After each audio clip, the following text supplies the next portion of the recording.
3, 2, 1. Hey, everybody. Thanks for watching. I think we're live, right? Welcome to what you're listening to. Special show tonight. All about Bill records that Bill loved. All about Bill. It's going to be a great show.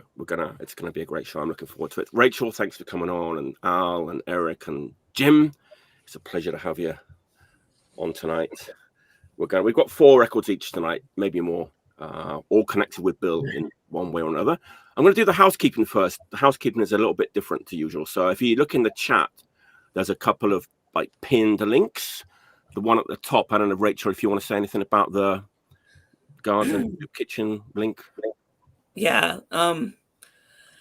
So yeah, that's we're all the ever since Bill died, and actually before Bill died, we've been raising money for Gaza Soup Kitchen, which is an organization that's like it was started by siblings, some of whom lived in Gaza.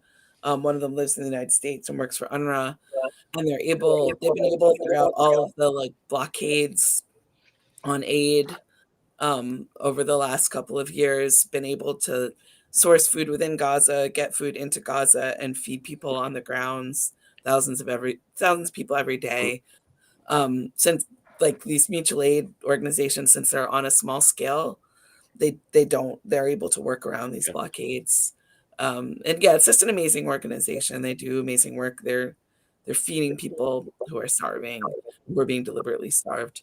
And yeah, so if you want to make a donation to that, it's a fund in Bill's name. And right, every little bit counts. Yeah, I was going to set up something here, but it's best just to go straight to the source and click the link at the top, and you can go straight to the site, right? And then the second link just below that one, if anyone's out there at home and wants to jump on and say something about Bill or show a record or has a little story, just click the link at the top under the first link, and you will be here live with us on air to all the millions of people who are watching tonight. Hi, Sarah. Bill's sister is here. Hey, Sarah. Hey. Love you, Sarah. Hey, hi, guys. All right. I think that's about it. I'm not going to do the like and subscribe, but do like and subscribe. You just did. We're not going to flash it, though. We're almost at 3K. It's the least important thing tonight, but I'll say it anyway. So yeah, I guess we'll get started. Let's get going. So for anyone watching who doesn't know, I'll just give a brief explanation as to why this show exists. So during the pandemic, Bill and Rachel set up this online music group, What You're Listening To, which was, man, that was a lifesaver, like during the pandemic, and it kind of still is. It's the only music group that I will post in. Me and Bill did a couple of videos together, and then one day I said to Bill, like, "Hey, why don't we do like an online like version of this group?" And I was kind of expecting him to say, "I don't know," but he was like, "Yes, let's do it." And within a week, it was me, Bill, Jim, and Tony Pence, and we got on here and we did the first episode. It was only an hour and 13 minutes long. How did that happen, Jim? It was so short. I don't know. And we all enjoyed it. Let's do it again, and let's do it again, and let's do it again. And here we are, like 144 episodes later. And I'm a kind of person who kind of gives up on things pretty easily. I give up and get burnt out. But with Bill's encouragement, I'm not going to give up on doing this. So here we are, 144 episodes. And so that's how this show came about, because of Bill's Facebook group. So Jim, remember that first episode? Remember what your picks were?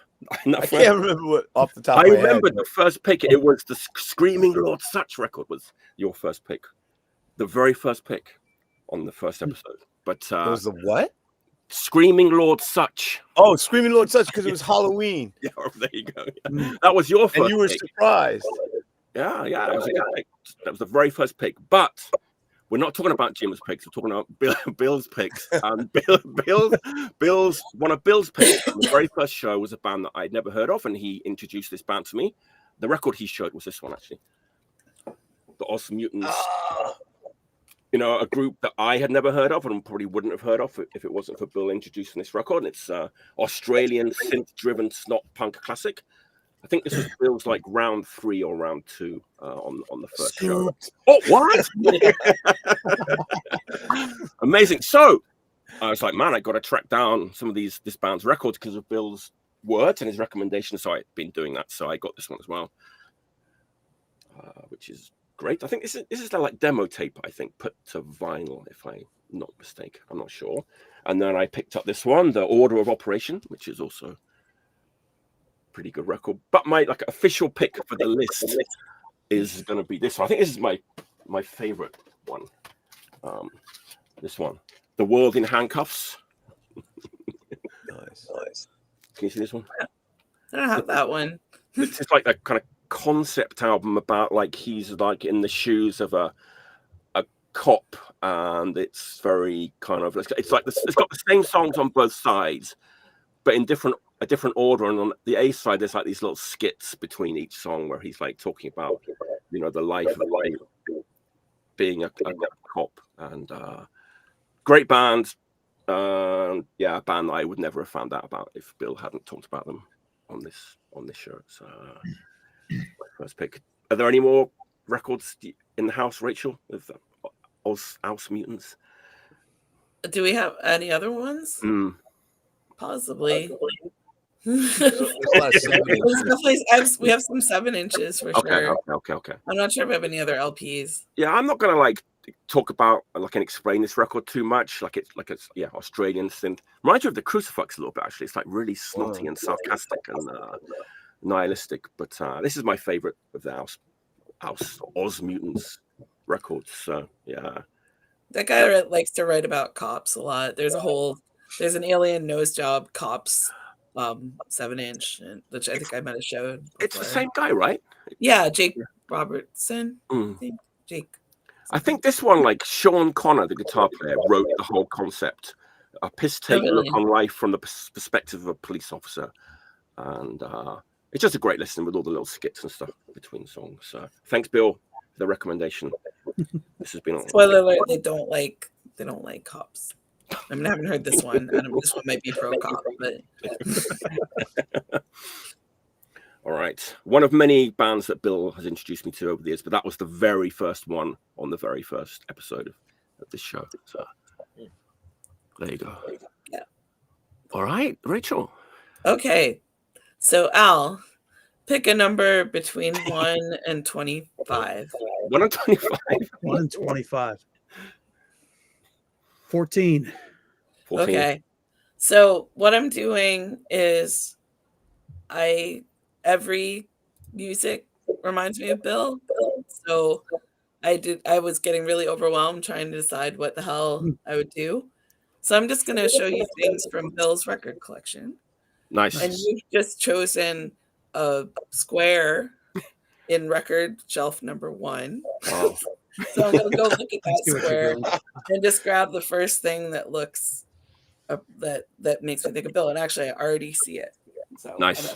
Go grab it. Beautiful. This is nice. This is a great way of doing it. I should have thought of this. We should have thought of this, doing it like this. So. It's rando. A random poll. And like you can't prepare either, right? We've no idea what the record's going to be. So right. The shiniest one. So yeah, I didn't want to do totally random because I didn't want to grab something I didn't know anything about or that was like my record and not really Bill's. This is something that people who know 2 of us might think would be my record. But actually he got me into this band. This is a band I knew like a song here and there, but he got really into them. And when he had the record store in Northampton, he picked up Clean, nice.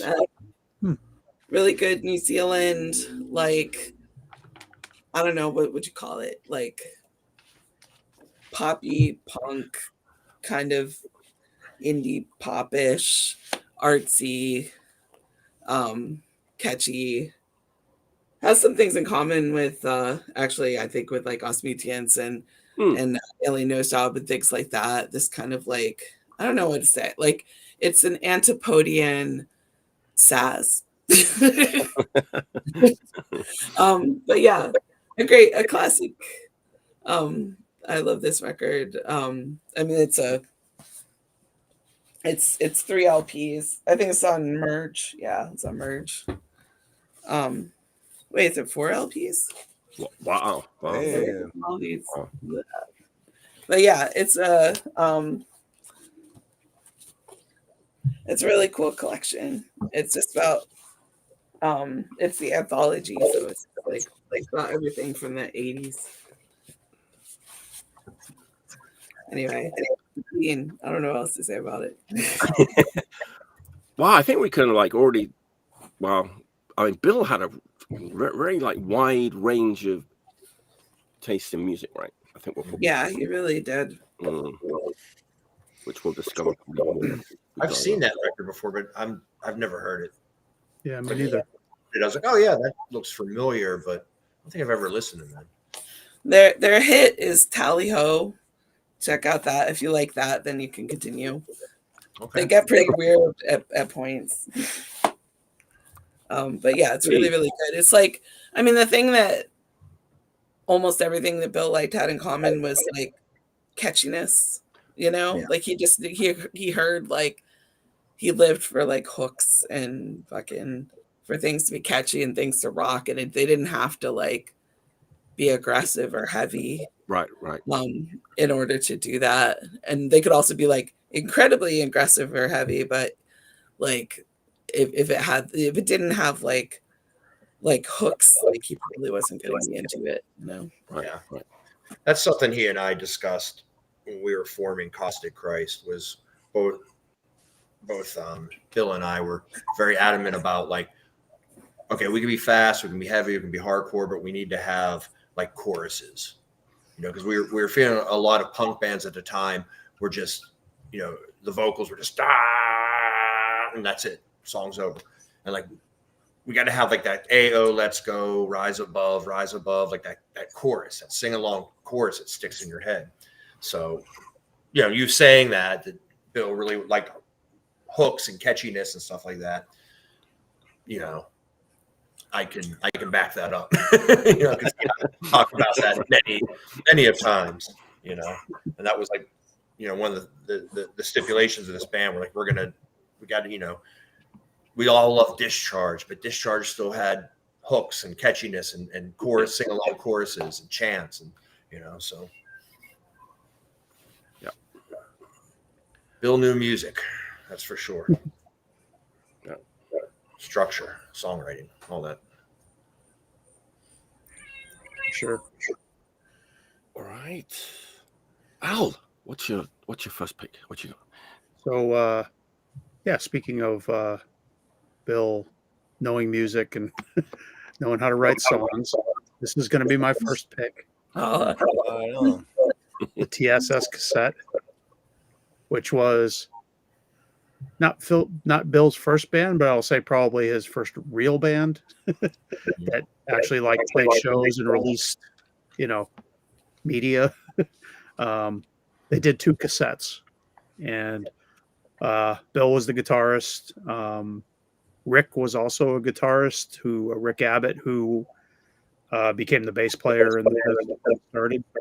So this was recorded at Trodnossel Studios in Connecticut, where the TSS band room was, and that's, you know, where I used to hang out with them sometimes before we started the Pist or anything. So that was, you know,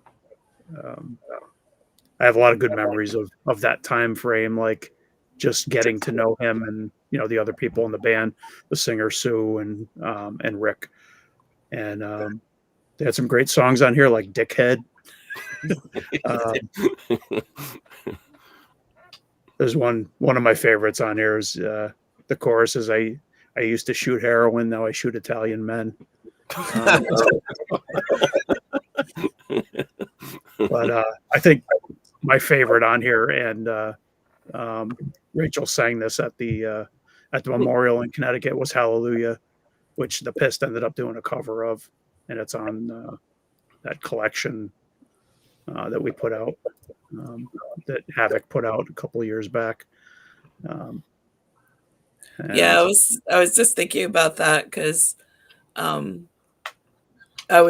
luckily Sue was there and sang the verses, because like the verses have so many words in them in so little time. It's clearly Bill wrote all of the whole song. He wrote the lyrics, which he didn't usually write lyrics, and like it's clearly written by someone who's not a singer. And like I guess Sue didn't have like she didn't like be like, no, we're changing this. Like it's so hard to sing. And I was listening to this version, practicing with it, and I was like, fuck, I'm gonna listen to the original. I'm sure it's not as fast as this, and it's faster. And I think, Rachel, when we were practicing at Sue's house before the memorial, Sue was talking about the length of the songs. She's like, all the songs were this was before I think Bill learned the art of editing songs, because there's like multiple verses, choruses, big guitar solos in the middle, like extended outros, whatever. It's like 4 minutes long, and it's like an Angry Samoan song. Like it's a goofy little song, but it's 4 minutes long. Like the Pist took out a verse, but it was at least one, because there was like multiple guitar solo bridges. Like it was bonkers. And the plan with this band, if I remember right, was at the time, I think that Alternative Tentacles may have been interested in them at some point. Wow. And the plan was everyone was going to move to San Francisco. I had moved to Arizona at the time for a short period, and I was going to leave Arizona and move up to San Francisco and meet up with them and join the band with, doing whatever. So obviously that never happened, but that would have been an alternate timeline that would have been interesting. Yeah. Alternative Tentacles were going to sign that band. I mean, that's what they were saying at the time, that there was talk about it, maybe someone had contacted them or they had talked to somebody. I don't know. But how old were you guys when you recorded that? I wasn't in this band, but this was 1991. Okay. So Bill would have been like 30. He wasn't that young. Yeah. And, I mean, like, Rick was a couple years older than me, so he was probably 24 maybe at the time. Is Rick the guy that did the Evel Knievel? No. That was somebody else. Okay. Rick Jeff was in Sneaker. Okay. Yeah, Rick was the original bass player in the Pist, and he played for the first few rounds of reunion shows that we did. He lives in Florida now. Okay. So that's my pick, TSS. Beautiful. I'm embarrassed to say I may have never heard that cassette. I'm familiar with the band. I remember it, and I definitely didn't own a cassette. Is it being local? I saw him live a bunch. Yeah. With Malachi Crunch plenty of times. Yeah, we played with them. Yeah.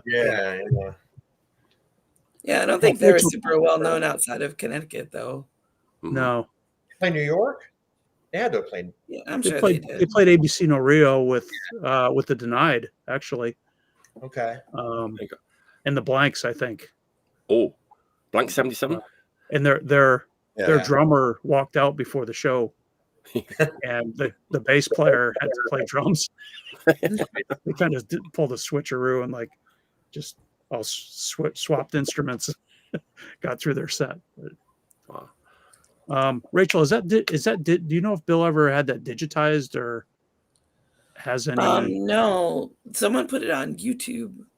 Is it on? Okay. So they digitized it, whoever that is. But Right. you could definitely get. Yeah, we should probably get it digitized. Mm-hmm. Yeah. Yeah, there's the second tape too, the Ignorance is Bliss one. But yeah, someone put it on YouTube like 6 months ago, maybe. Oh. Yeah. Cool. All right. Dare I ask what TSS stood for? Well, toxic shock syndrome, I'd assume. Originally, yeah. I was just waiting for something like really outrageous. I mean, Well, I've also heard Telly Savalas' scrotum. That's what I wanted. That's what I wanted to hear. Yeah, something like that. Thank you. Anytime. All right. Moving swiftly along. Eric, what's your first? My first pick. I was going to go with a band Bill introduced me to, but after Al's pick, I'm just going to go with my favorite Bill band. I mean, we all know Bill obviously was in like 1,000 bands and put out 5,000 plus records or whatever. They're all great. But I mean, the obvious one for me, I think is the obvious band for everyone, and that's the Pist. I mean, this record is just so damn good. And when this came out, Al, in 85, geez, 95. Yeah. Yep. It feels like 85, right? We had already had like a friendship going with you guys and the Connecticut people. Ausmuteants played a lot with the Pist and booked shows for each other and played with each other, slept on each other's floors, etc. You know, had a really good friendship going. And man, when this came out, we were so excited. Everybody in Ausmuteants was so excited. And this album is just incredible because you guys had like a 7-inch, maybe. Did you have anything else, like a splits or anything going on for this? Well, yeah, we had the split with Malachi Crunch before that. Yeah. And so a bunch of comps and stuff, yeah. Yeah, the first full-length LP. There's a ton of songs on here. Every song is freaking incredible. And we were just so excited. This was like the opus, the Pist opus. And Pete Pist. Say that 10 times fast. Pink Pist. Pink Pist. Pink Pist. There's some band names for everybody. Just give them out for free. But yeah, this album's just so great. And I was listening to it a lot this week, and it just brought back so many memories. And hearing Bill's voice on here, you know, we all obviously know about Bill's guitar playing and his riffs and how much of a great guitar player he really was and a songwriter and everything. But you sometimes forget Bill sang a lot of, you know, backups, and he sang, you know, in Small Town, the songs Small Town, he did the chorus. Yeah. I remember, and this is no way were we making fun of Bill, but I remember the first time like Corey and I heard that, we're just like, oh fuck yeah, that's like Bill's voice.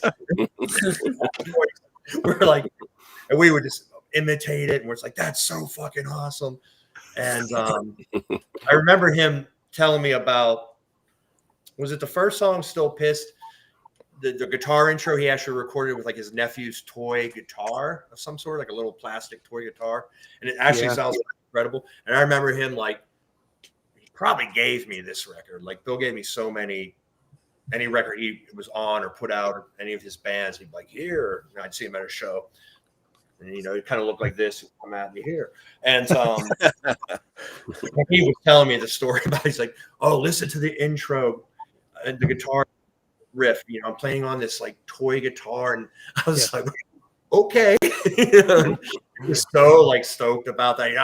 He was laughing. He thought that was the shit, and it was awesome. It's just totally awesome. But this album was such an influence, and it was just in the time of like, you know, a lot of the bands we were playing with and stuff just being like really heavy, crusty, D-beat, growly, back and forth vocals. I mean, this was just punk rock. You know, this was just hardcore punk rock, like 80s style American hardcore, and it really just stood out like high above everyone else, including Ausmuteants. I mean, this was such a great fucking record. So great that we even covered Black and Blue Collar. Ausmuteants covered that song. There's a recording of it out there somewhere. I think we recorded it for Al Quint's Suburban Voice magazine. He's little CD samplers that would come with the zine. Yeah. And we recorded that. And there's definitely drunk pictures of myself at Bill and Rachel's wedding shows in Braddock, PA. I'm obviously like red face. I got long, wet hair, baseball cap on, like singing in the mic with Bill. And I know damn well it was when you guys were playing Black and Blue Collar, because that was the jam, that song. So yeah, definitely a lot of good memories of going out to Pittsburgh, and whether it was the Pist or Mankind playing out there with you guys, Yeah. This record meant the world to me at the time, and it still does. It means even more now. This is my Bill record right here. The best Bill record he ever played on, wrote, sang on, everything. Everyone knows it. Everyone loves it. He really pushed us with not only that album, but the last album we recorded too a couple years ago, with showing up to practice with, I'm sure you guys know, showing up to practice with like way more songs than we could ever write, that I could ever write lyrics to, Well, when we formed Caustic Christ and we were talking about, I was just like, hey, Bill, do you happen to have any like leftover unused Pist riffs lying around box in the back of your mind? I mean, that's really what, when we started that band, talking about like all these heavy, fast, D beat this and crust that. It was just like, how about we sound a little bit more like the Pist? And I think we bit you guys a bit. And so I do have a cassette of Caustic Christ riffs, by the way. I don't know if they all got used. Wow. Probably not. Form a band. Give me that tape. Come on, Al. Come on, Jim. Well, that's actually something that I might as well mention. Like Bill had a cassette of Caustic Christ riffs. I have a million cassettes here. I don't know what's on them, but he also had like 400 complete songs, like all the parts written. Whoa! On his phone. Like songs I knew he wanted to do for the Dissident. Some of them were songs that were used, but like most of them are not. And I actually I made a website. The website's not made. I registered a domain, stealbillsriffs.com.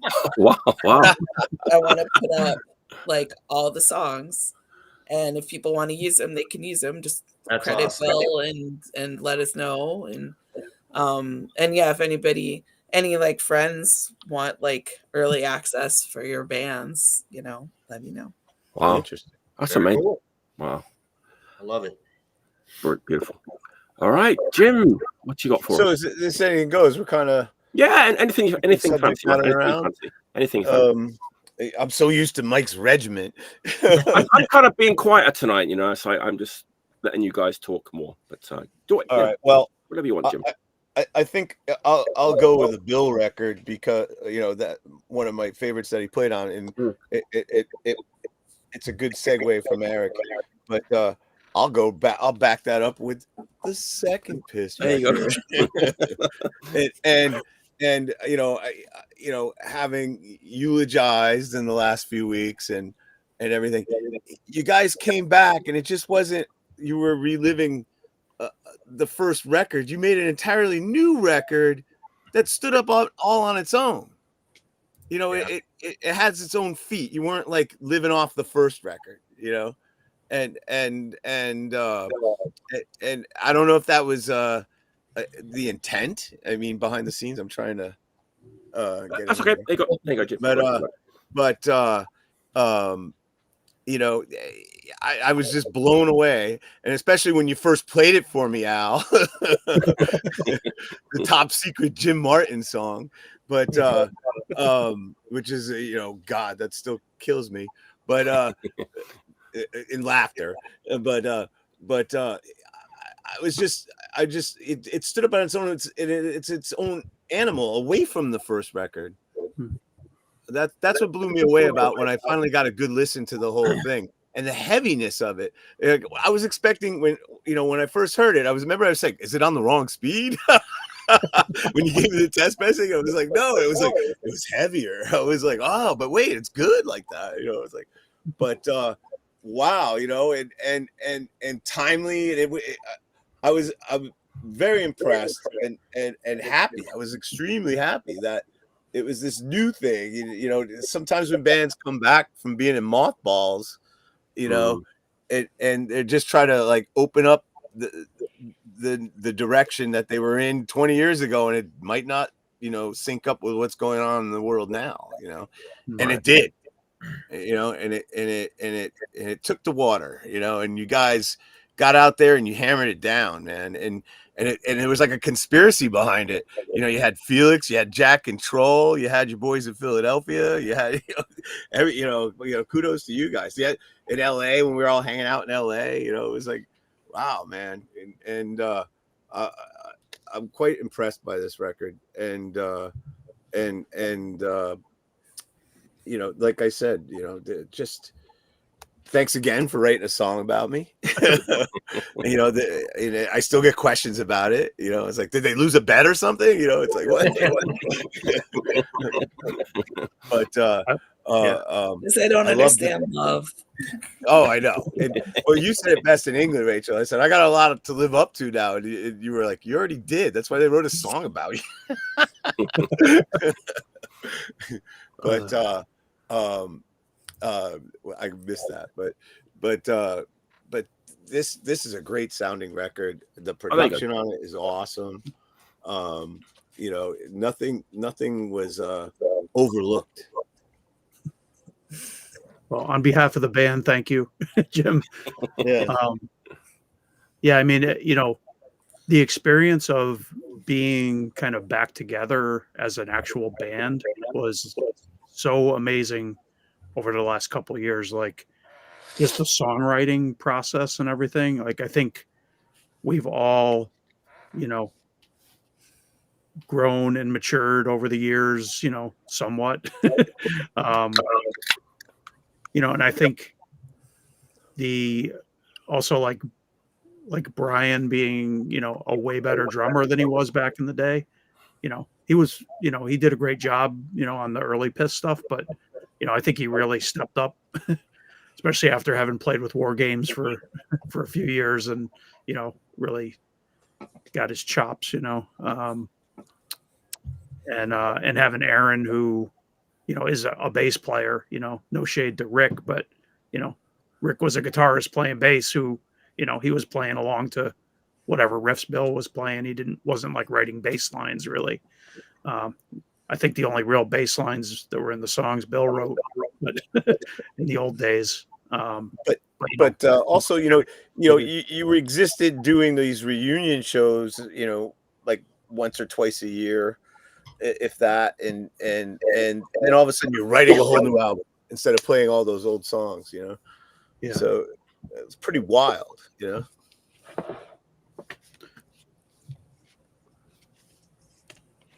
Impressed. It's my turn, right? Is it back to me? This is a coincidence that I, you know, did not see happening. That just happened yesterday.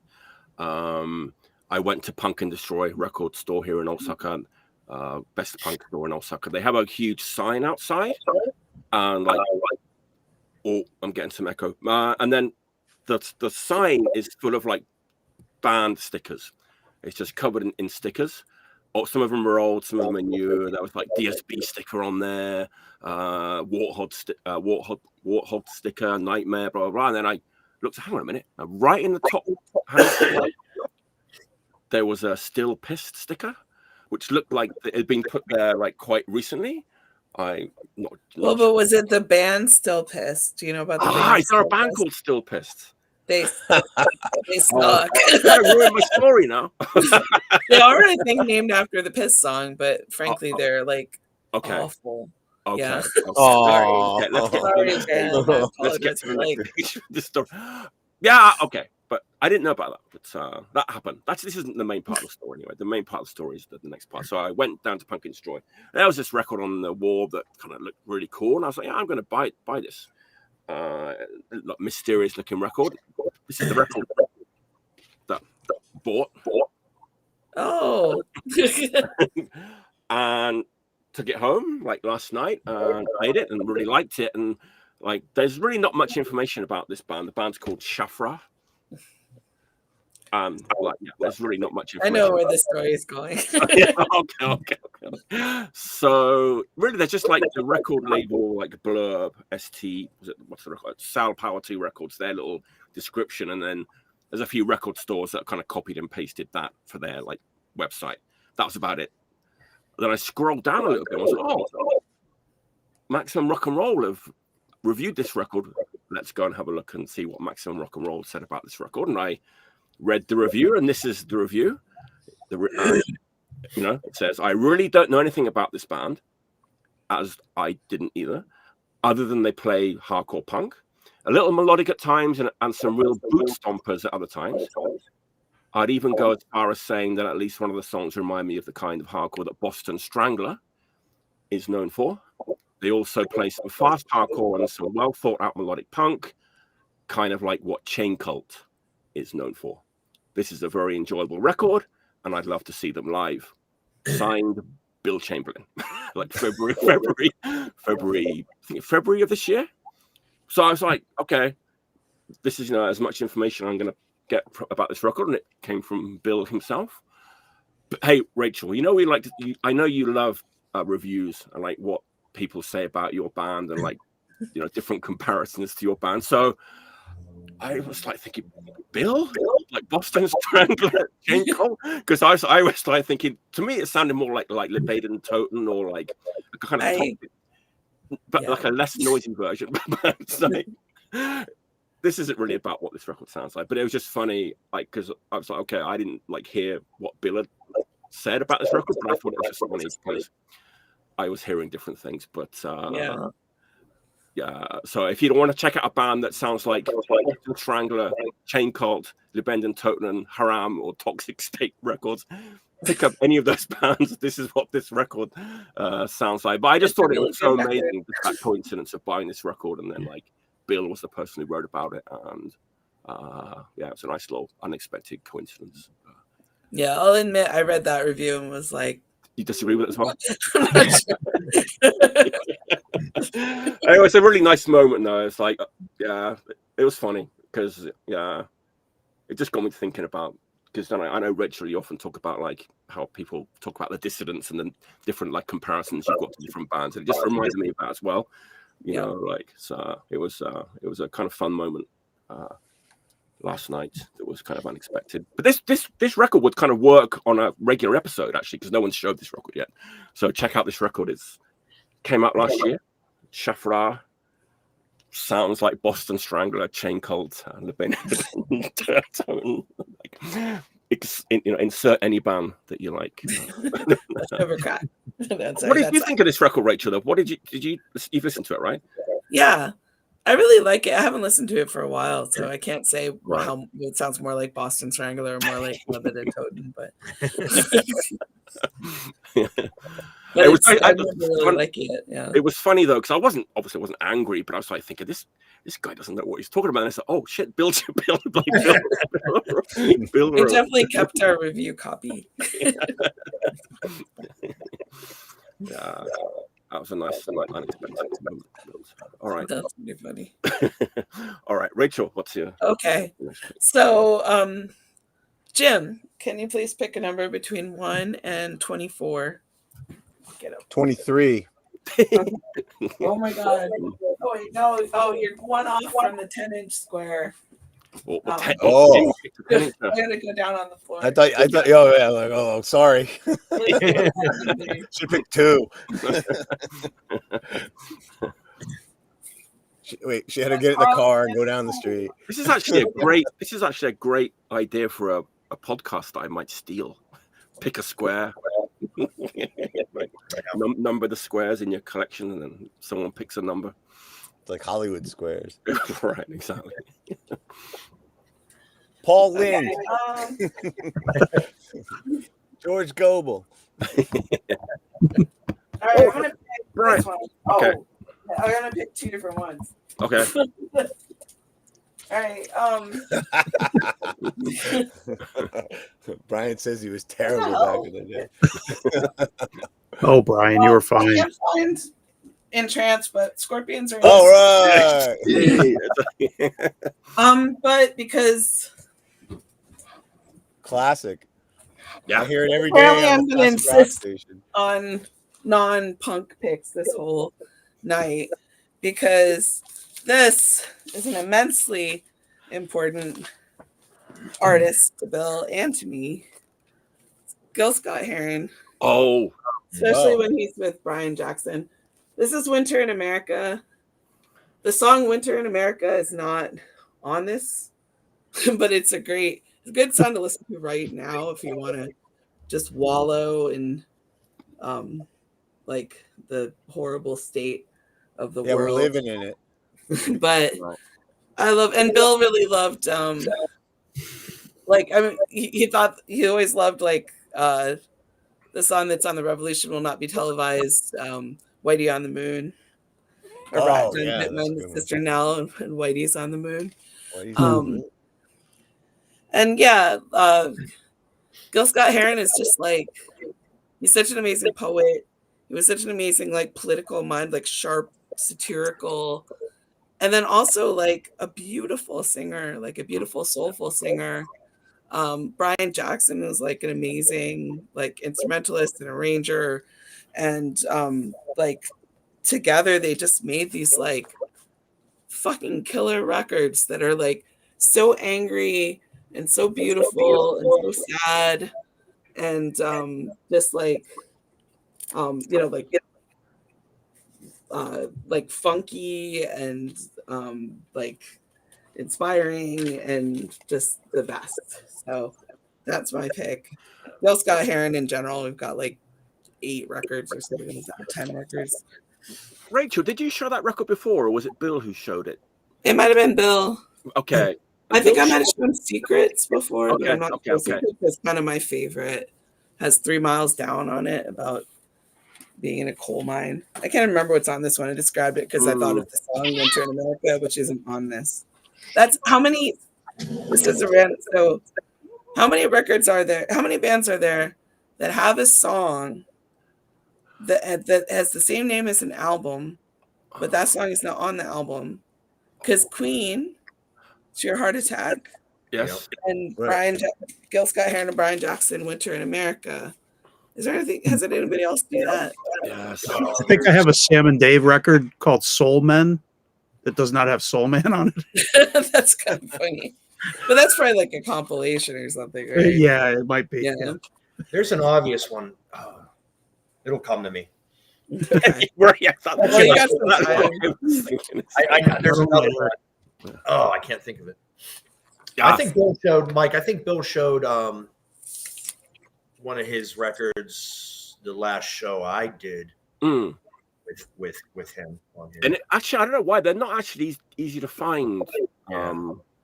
It was the one with Whitey's on the Moon. That album. Okay, so yeah, that's. I'm pretty sure that's The Revolution Will Not Be Televised. Yeah, I remember. That's weird. They're really easy to find here. You see them all the time. Really? Yeah. There you go. Steve joining in with our little game, The Doors, waiting for the sun. I think that's the one I was thinking of. I think that was the one I was thinking of. Yeah. Oh, there you go. All right. The song is not on the album. Oh, okay. I was going to say what Bill did it like The Doors, but yes. All right. Al, what's your next pick? All right, my next pick. This is a record that Bill and I listened to a lot during the early days of the Pist. We covered a song on this record, and yeah, it's this one. Oh, I will say that we probably listened to the Betrayed side once, and when we flipped it over and played Oi Polloi, we never flipped it back over again. So we spent a lot of time because there's no lyric sheet in here, and it was, pre-internet. So we spent a lot of time sitting up at night trying to figure out the lyrics to these songs because we were trying to, we played the song Boot Down the Door. And we got the lyrics completely wrong. We had a verse in there about hospitals. There's nothing in that song about hospitals, but we're just trying to figure it out. You know, Scottish accents are not the easiest Not the easiest. to Yeah. decipher. But that's just one of those ones that just, whenever I see that record or hear that record, it brings back like just a memory of a moment in time. There it is.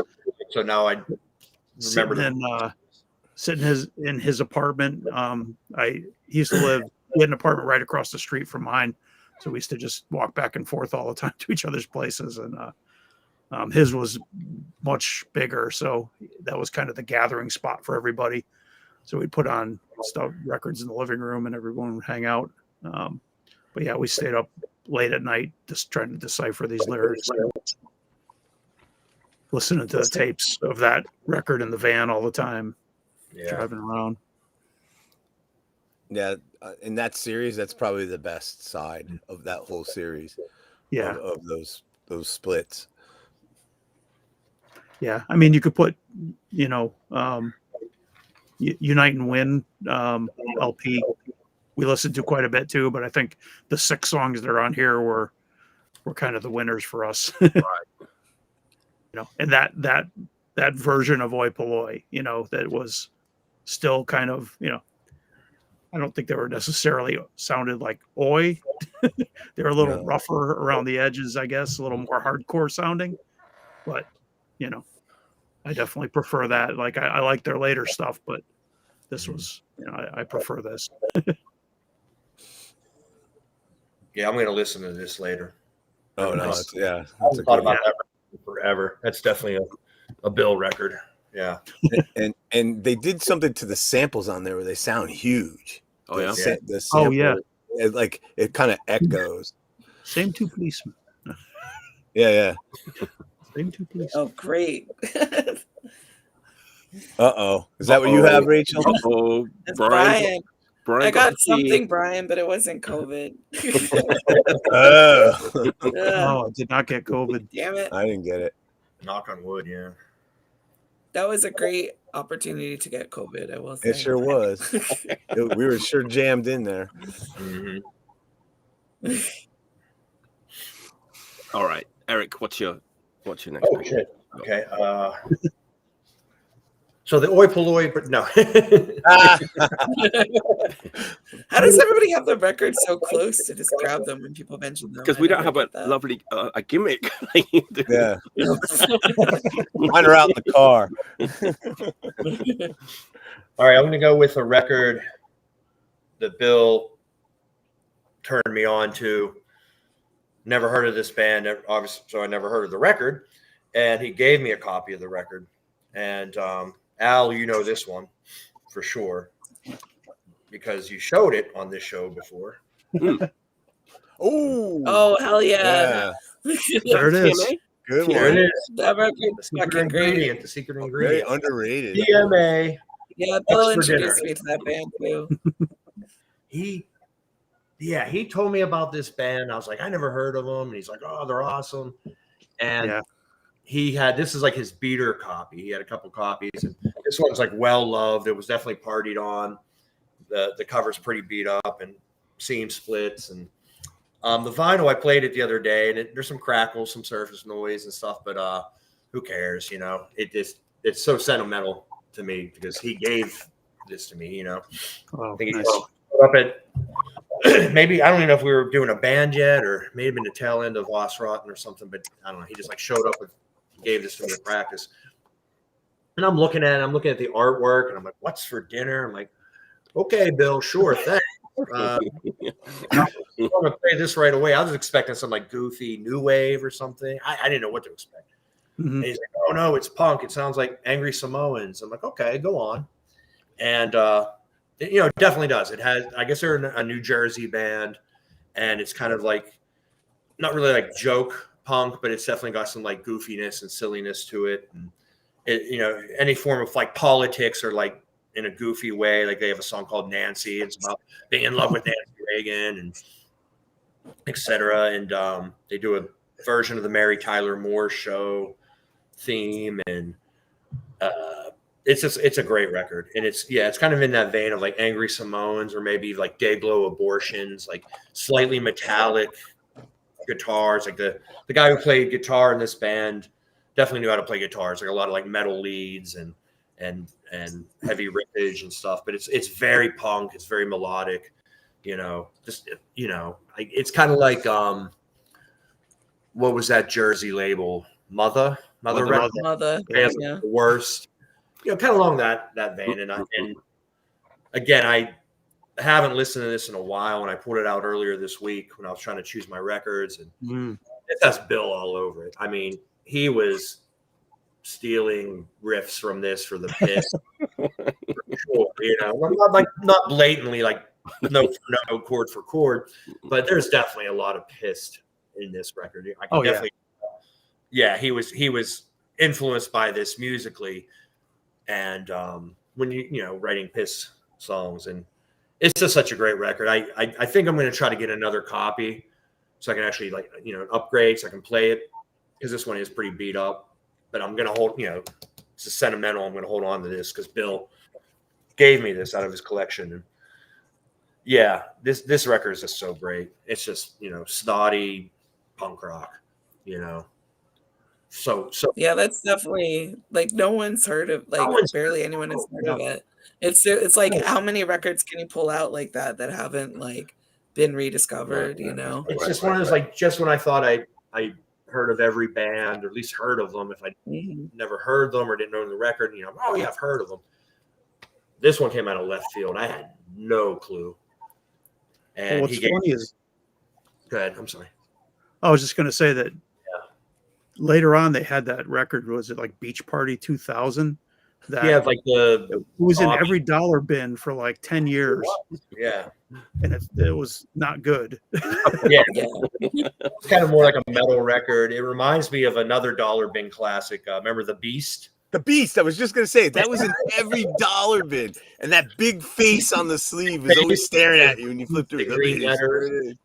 I used to see the Beast album and that second TMA in dollar bins all the time in like late 80s, early 90s. An AMQA. Yeah. AMQA. Cats are cool. Something about cats. I don't remember. I can't remember. Yeah. But quarantine area. Yes. That's it. Oh, AMQA. Yeah, I used to. Nice truck. That was like Nice truck. That record was so much part of our lives that I would like always be like, "Hey, Bill, what's for dinner? Hey, Bill, what do you got? What's for dinner? Hey, Bill." Luckily, it wasn't ever a Mrs. Paul's fish sticks. Sorry to anyone who hasn't heard that. Yeah. Song. I mean, Eric, did you show that one before, or was it Al showed this? I think one of the last shows Al showed it. Al and I did together. He showed it. Okay. It's another one I've been looking for ever since that episode, and I still haven't come across one in Japan. But that song "Psychopathic" is one of my favorite songs of all time. Oh, that sounds great. Yes. It's just those, like Eric was saying, like the Pist kind of biting that style, like our song "Energy," where like the guitar drops out, the drums go, the guitar comes back in. It's like those, like Angry Samoans, Steak Knife, like that kind of those kind of songs. That we all love that stuff too. So I could definitely see how that made its way onto our records.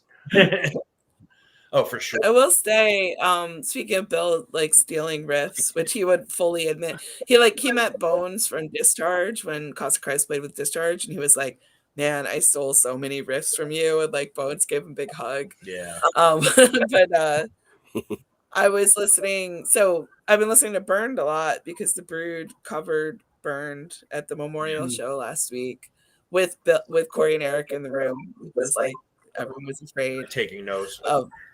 Yeah. I'll expect your write-up and critique within a couple of weeks. But then I was just randomly listening to songs from my radio show, and I listened to When Two Men Kiss by Oi Polloi. I'm going to say, if you're familiar with the Cost of Christ song Burned, listen to that. Yeah. Listen to that song. It's also straight up. It was pointed out to me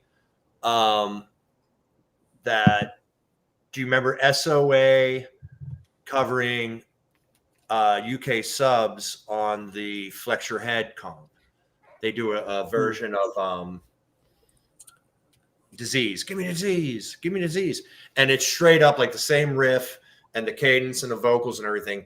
Like the verses is burned also. And I don't know if Bill and I did that subconsciously somehow, or I don't think it was It happens. blatant steel. But like someone was like sitting there giggling. And I was my ex-wife Rach, and we were listening to that, and they were just like, "That sounds like Burn." I'm like, "Oh shit, it does." Cool. I was actually like, we're as a badge of honor. I'm like, UK. It's just like SOA. It's like two of my favorite bands. So it happens. There's only so many frets and on a guitar neck. Yeah. Only 6 strings. Only mathematically so many patterns you can do. You're gonna eventually rip somebody off. Who cares?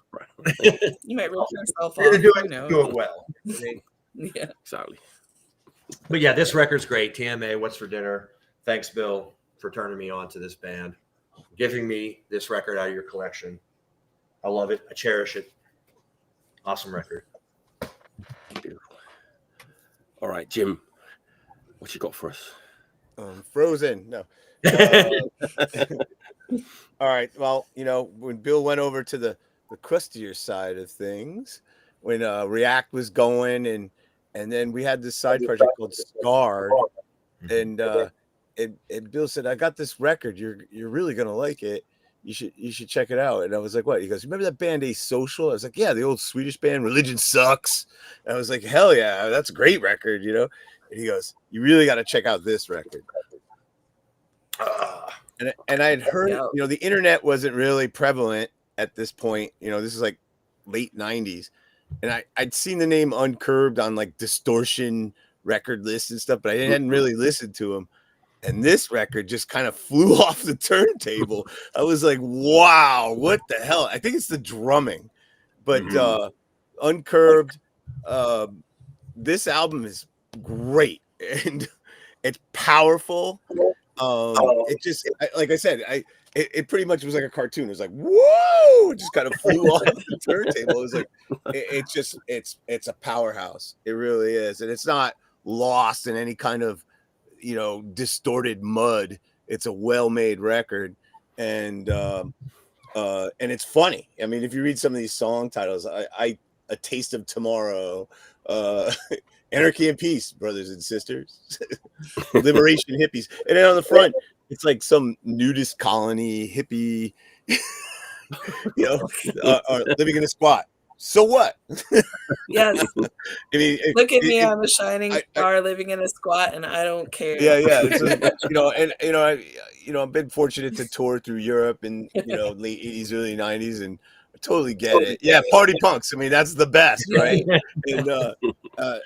And I was just like, wow, and it really upped the ante in this scene, I think, and because it was powerful. It just wasn't just heavy. It was like up high energy, and I was like, and TB's voice, it was just crazy, man. In later years, I met these guys, and they were something else. Really fun guys, but yeah, this is a perfect example, actually, of like hooks. Oh yeah, this band, like they're a DB band, but they were not like a completely derivative of Discharge DB band. And they had fucking hooks all over the place. Like I actually just saw an episode of this show. Oh, yeah? Mike said, I said I didn't like them, right? Is that what I said? Well, it depends. I mean, they have phases too. Probably okay. a lineup change. They were very prolific. They put out a lot of albums, right? Yeah, a lot. they did. Yeah. But they have a song that sounds almost exactly like "We're the Pist." Like every, not the vocals, but a lot of all booze. the guitars. Yep, Bar Star. What they okay? But, did this band? I love. Uncurbed. Did this band come this before the album Skit rules. Kids or after? Is this priest like? To me, they kind of sound like Skit Kids were kind of influenced by that band, but I can't remember which band like came first, the Skit Kids or. They're probably going on at the same time, weren't they? At the same time? Yeah, pretty much the same time. Okay. But geez, when I finally got to see him in Europe, I was totally psyched. I was like, But do you brought remember it when they stage, supposed to play the didn't they? club to the death, but it got moved to the basement in the suburbs? I do remember that. I do remember that show. They played Roboto. Yeah, I It think I was had a flyer for fantastic. that. Yeah. Their singer would dance like this. Yeah. And like This my friend show? Evan was like, it looks like one of those things they put outside of car dealerships. Those balloon guys. Oh wow. Oh, is that? That's the show that guy was asking about. Oh. Oh, Yeah. Yeah. yeah. That's I got in trouble for posting that record in Bill's Facebook group. Oh, because of the yeah, boobs. because It has like Yeah. naked hippies or something on it, and I got like Yeah. banned for that's not off. That's few not. days. That's Facebook's robot. Yeah. That's a Yeah. Facebook bot, Yeah. I thought it was But, on you. Mike. I thought Mike's like, I hate this band. When I met the Uncurbed, No, I remember like Facebook banned me from the group or something because I posted that record. No, that was different. when I met the Uncurbed, they were rolling party guys, and this was in Italy, and we all stopped at a truck stop, and we lost TB, and we couldn't find him. It was like on the autostrada somewhere, and he just disappeared.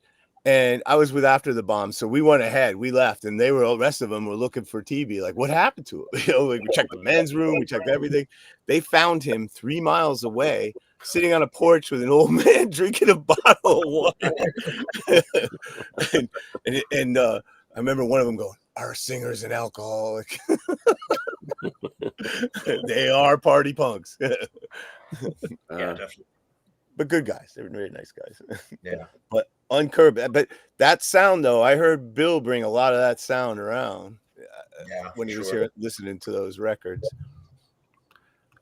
Wow. 4 albums that are CD only. Wow, I didn't know that. Wow.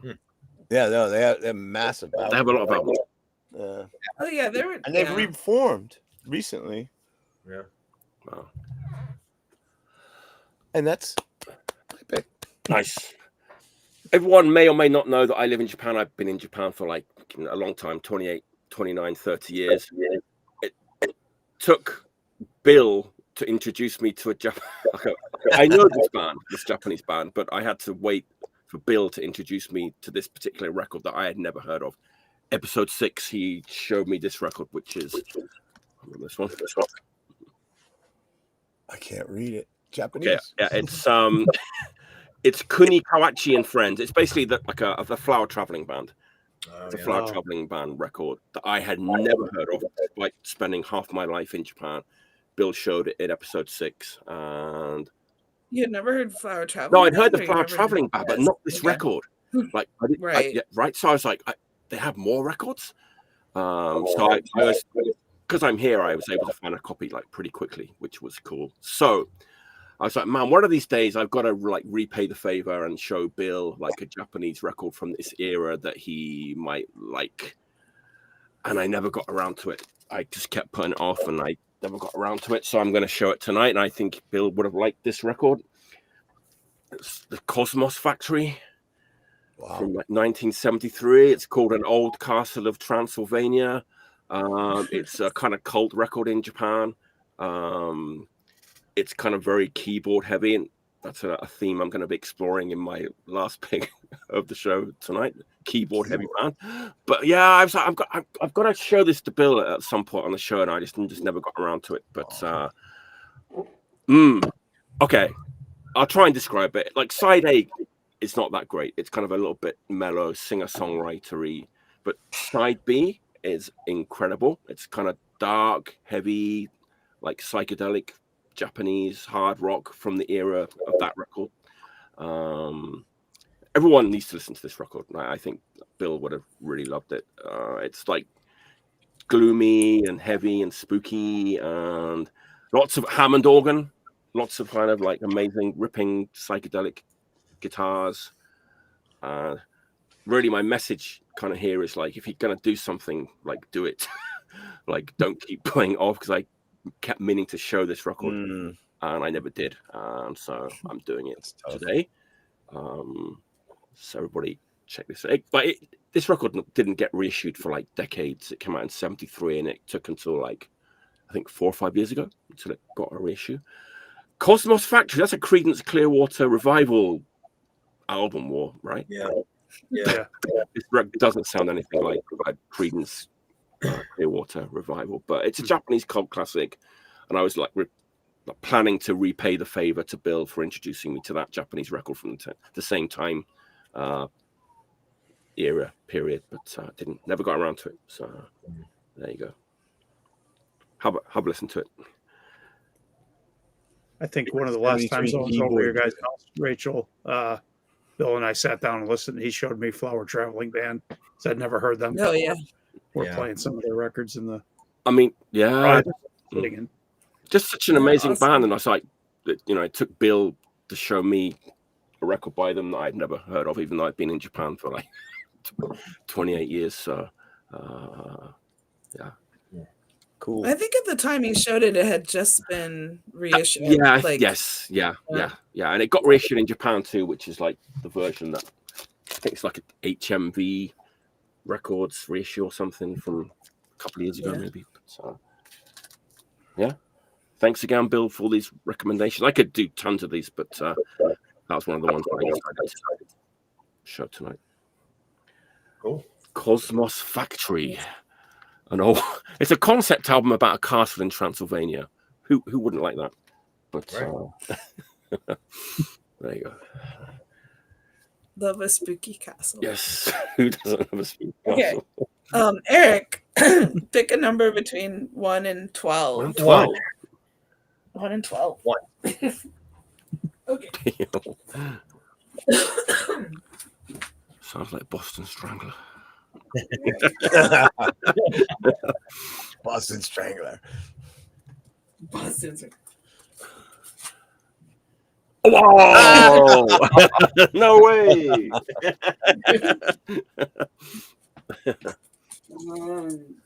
Oh, this is a very Rachel record. Very Rachel shelf. That's okay.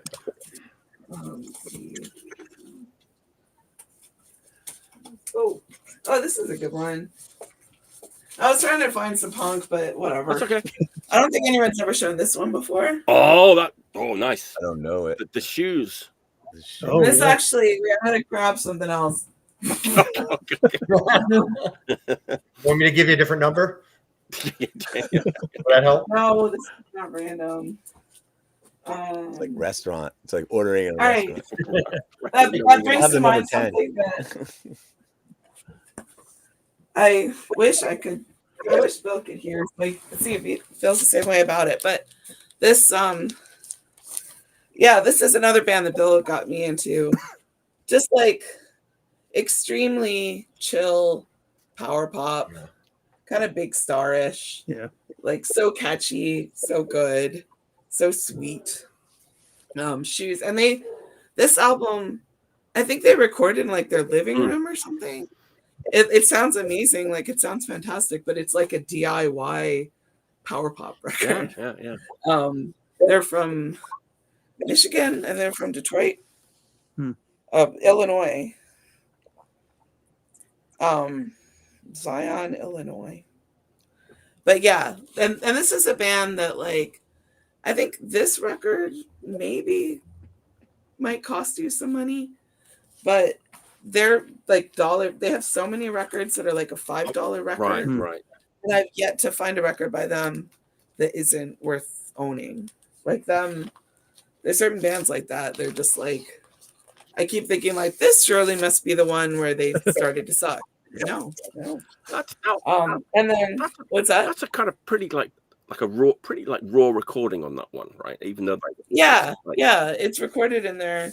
Like I said, like I'm pretty sure it's like recorded at like home, like totally unprofessional. I mean, it seemed like they had some kind of equipment. It's not like it's recorded on boombox, but it doesn't. Yeah, it's got a rawness to it that makes it like, but it really, really, it's not the kind of thing you expect from this kind of music, but it works really, really well. I think it's part of why like it's so appealing, you know. But yeah, also just like amazing songwriters. Great. Really, really good. But something I heard recently that reminded me of shoes, and that I actually this came out on that label Reminder Records, which has a lot of reissues. I actually thought it was a reissue, and then I realized it's a guy from the Lemon Twigs, and it's new. Oh wow! It's Danny. I don't know the Lemon. Like I know the name Lemon Twigs, but I've never listened to them. But now I'm like, maybe I should.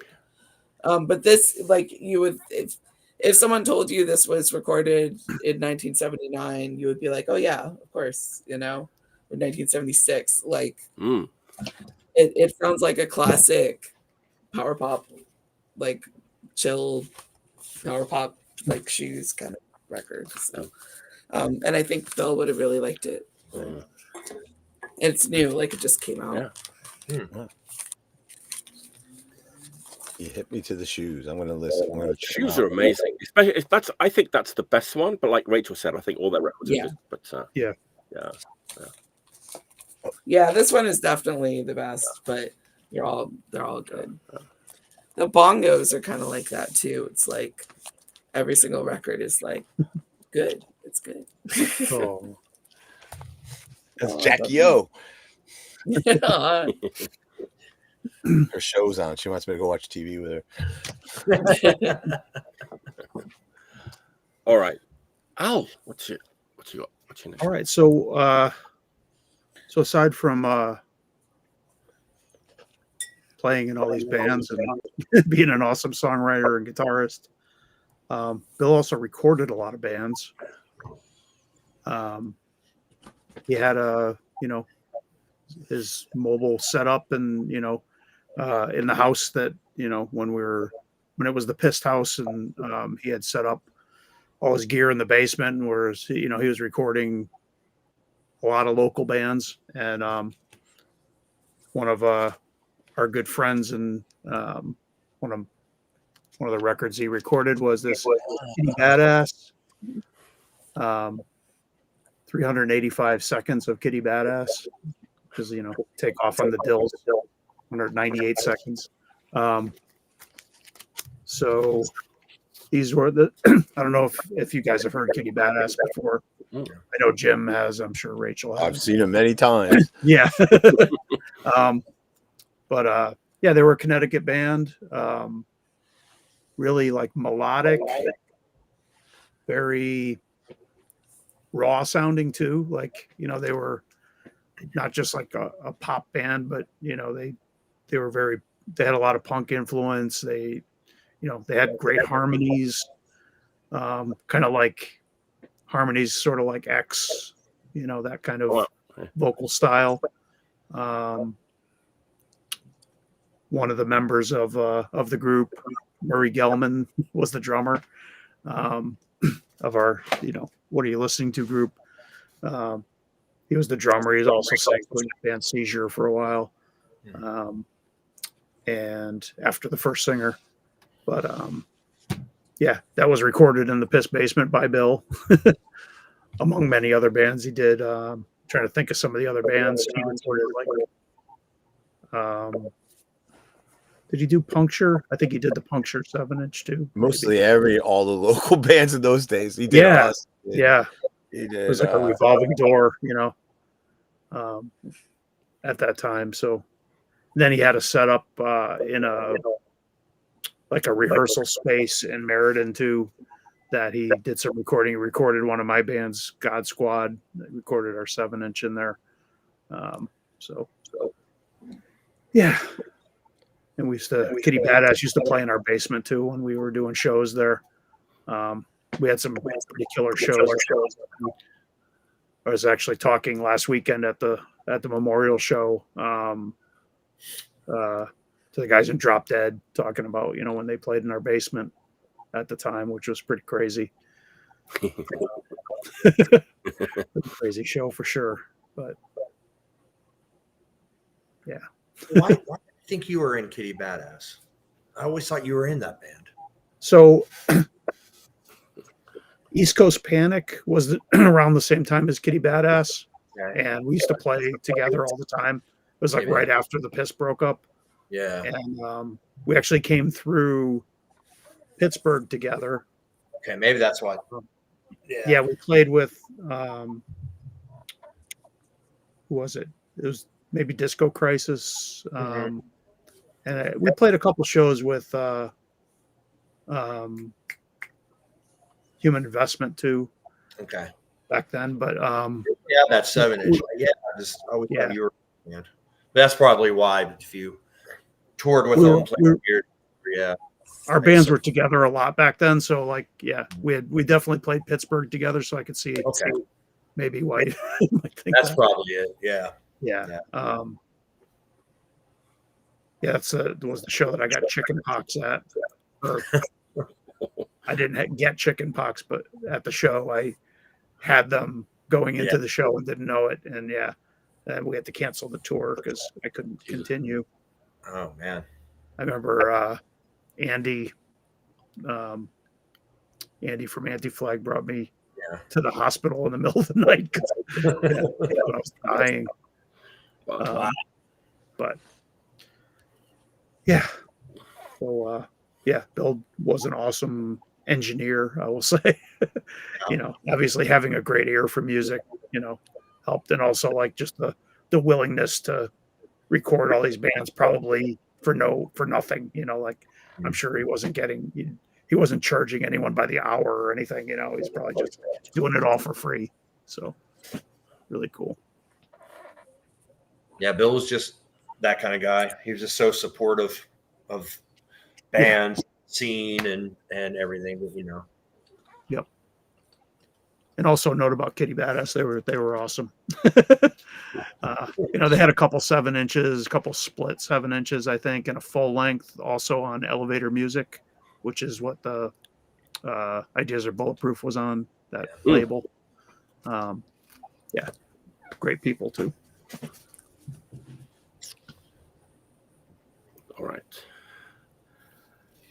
All right, Eric. What you got? Hey, let's see. Well, I mean, you can't talk about Bill in music without talking about Motorhead and or Black Sabbath. So I flipped a coin, and the coin landed on the Motorhead side. You have a coin Motorhead on one side and Motorhead and Black Sabbath coin. I made it just for this one. A heavy coin, man. So I mean, God, what Motorhead record? I mean, Bill loved every Motorhead record. That was like, and he was the kind of person, like, we were actually talking about this on the drive home from Philly last week about, those bands that just have that signature sound. They put out 5 million records and you can like always pick it out. They never strayed too far. They didn't put out like a disco record or a country record or whatever. And like Motorhead is one of those bands. AC/DC is one of those bands. You put on if AC/DC were to release a song tomorrow, we'd be like, oh, that's it. Is that the stat? I have this is the Motorhead section. Give them their own little placard. Wow, it's even bigger than my Motorhead section. Yeah. So, I mean, I was should I go with an obvious one, Ace of Spades or Overkill or Bomber, the classics that I love. And let me think. Yeah, definitely a heavy coin. So, in the Wayback Machine about 25 years ago, a local heavy metal rock legend guy here in Pittsburgh named Rob T. I worked in a record store with him at the time. He's another Motorhead fanatic, and it was coming up on Lemmy's 55th birthday in December of 2000. He decides to put together a tribute show, and he's going to ask all these like local punk bands and hard rock bands and metal bands and people who aren't in bands, get them to form bands and stuff, and just do this big cover show with like at least a dozen bands, if not more. Everybody doing Motorhead songs. He had a list, or you had to choose your songs, no repeats. Like you couldn't have like Ace of Spades played 3 times, so no repeats.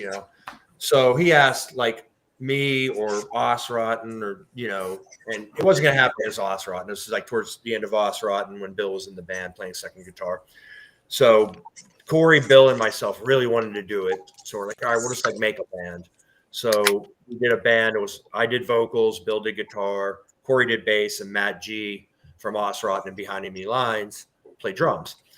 And then the tough part of choosing songs. We're like, oh shit, okay. So we're all bickering about that, and I want to do this, I want to do that, and like I said, all the big songs were already taken. Somebody already had Ace of Spades, somebody already had Bomber, So we're trying to choose some songs, and Bill goes, I want to do the song Rock and Roll. Nice. And I was like, oh, the song Rock and Roll from the album Rock and Roll that like isn't really that good, or no one really gave a shit. It was in that weird late 80s period of Motorhead where they weren't really fitting in with like the thrash metal bands and that weird period of time with Motorhead. They were struggling in the late 80s. I actually saw them on the Rock and Roll tour with Slayer. Slayer opened for Motorhead. Okay, right. Slayer's South of Heaven, and as much as you want to say Slayer blew him off the stage, Motorhead blew Slayer off the stage. Anyways, so we're going back and forth. I'm really like, I don't know, Bill. I don't know. He's like, no, come on. We really got to do this song. So I'm like, I have the album. I'll listen to it. And I was like, all right, yeah, that's a good song. I wasn't that familiar with it. I'm like, I'm not going to remember the lyrics. So I'd like really study that song and practice it and stuff. And I pulled out that record, and yeah, Motorhead, Rock and Roll. I mean, it was a cutout. Look, no one cared about Motorhead at that time. It was just one of those. Cutout. It's a cutout. Yeah, I mean, Cutout, Ben. Yeah, it was like $1 record, and Bill's like, no, come on, trust me, and he was really pushing it, and I was like, all right, so we did Rock and Roll, and I think we did it well enough, and it went over well, but it was just one of those records that like through Bill, I learned to appreciate it. I owned it, I played it a few times, filed it away. To me, they peaked at like Orgasmatron, the previous record, and it just wasn't a record I really dug. And he sold me on it, and he's like, no, the song Rock and Roll was great. The song Eat the Rich, which is just a goofy Lemmy song with incredible lyrics, Down and bacon bits. I think that's a really shrewd pick because it's kind of like a kind of pub rocky kind of boogie song that would translate really well to being punked up. Yeah, it's definitely very rock and roll, hence the title. This album is very rock and roll. There are some like heavier songs and some thrashers on here. Like I'm sure they were trying to do some faster songs between like Orgasmatron and this album to fit in with the Slayers and the Metallicas at the time and stuff. There's a song called The Wolf, which is kind of fast. There's a song called Traitor, which is incredible. That's probably the best song here. And Bill got me to like appreciate this record, that I would have never, if we would have never he would have never chose to do that song. We would have never done that song. This would probably still be filed away, and I pulled it out, this week. I was going through all my Motorhead, and I'm like, I don't want to do anything obvious. I could easily have done Ace of Spades or something, great record, but I'm like, I want to dig a little deeper. And once I came across this one, I was like, yes, because this has a story, this has meaning to it. Bill chose Rock and Roll to do for that cover show we played. And Bill was like that, He loved Motorhead. He loved every record. Motorhead put out a record a few years ago, and I remember him like, oh, did you hear the new Motorhead? I'm like, no. And he's just like, trust me, it's great. He was that kind of person that he just, unconditionally loved bands, and they would put out records, and he would still like sell them to you. Like, man, no, you got to listen to this record. It's actually really good. And he was like that with Sabbath. He was like that with Motorhead. And so this is like, this is one of those records. Like, anytime I think of Motorhead, I'm going to think of Bill, but this record in particular is going to make me think of Bill just because of that story I just told, And so I think this is another Bill record for me. Yeah, I think like on the first show, he also showed like the Iron Fist Deluxe version that had just come out, which I think. Oh yeah. And he was still buying, like, they were putting out new albums on vinyl. He'd buy, or they would put out these like deluxe edition bonus track, blah blah. He'd buy them. He was just a Motorhead fanatic. Yeah. I am too, and that's just with Iron Maiden. Really fun. What's that? Was it? I said it's kind of like Mike with Iron Maiden. Yeah, I would be convinced he had to get the latest Iron Maiden record. And I'd be like, no, Bill, no. That's my last pick is going to kind of touch on a similar theme, but okay. We'll see what that is in about 5 minutes. Motorhead rock and roll. Nice. Yeah, definitely a Bill record for me. Beautiful. All right. Bill's really good at picking covers. Like he really knows like what covers fit. Yeah. Bands. We did. I'm thinking about it now. That was a really good smart pick. Yeah. We would play parties. Anytime someone's like, "Hey, you got to play a party or special event or a after party for one of the fests," we're like, "Okay," and we would just do cover songs. We would do an original song. It was mostly like the classic American hardcore stuff, your Minor Threats and Black Flag and stuff like that. But yeah, when we did that Motorhead cover show, that was really special to us because Bill, Corey, and I are just huge Motorheads. We just love that band. Nice. Was that the show where he did Please Don't Touch with Corpus Genie Christi? and stuff? Yeah. Nice. We played an all female band, so we're like, "Oh, we're gonna get them to play with us, and then do the whole Motorhead Girls School combination." Oh man. So we're trying to be clever. It didn't go over too well. I think everyone but Bill was drinking a bit, and it was definitely a fun show. Cool.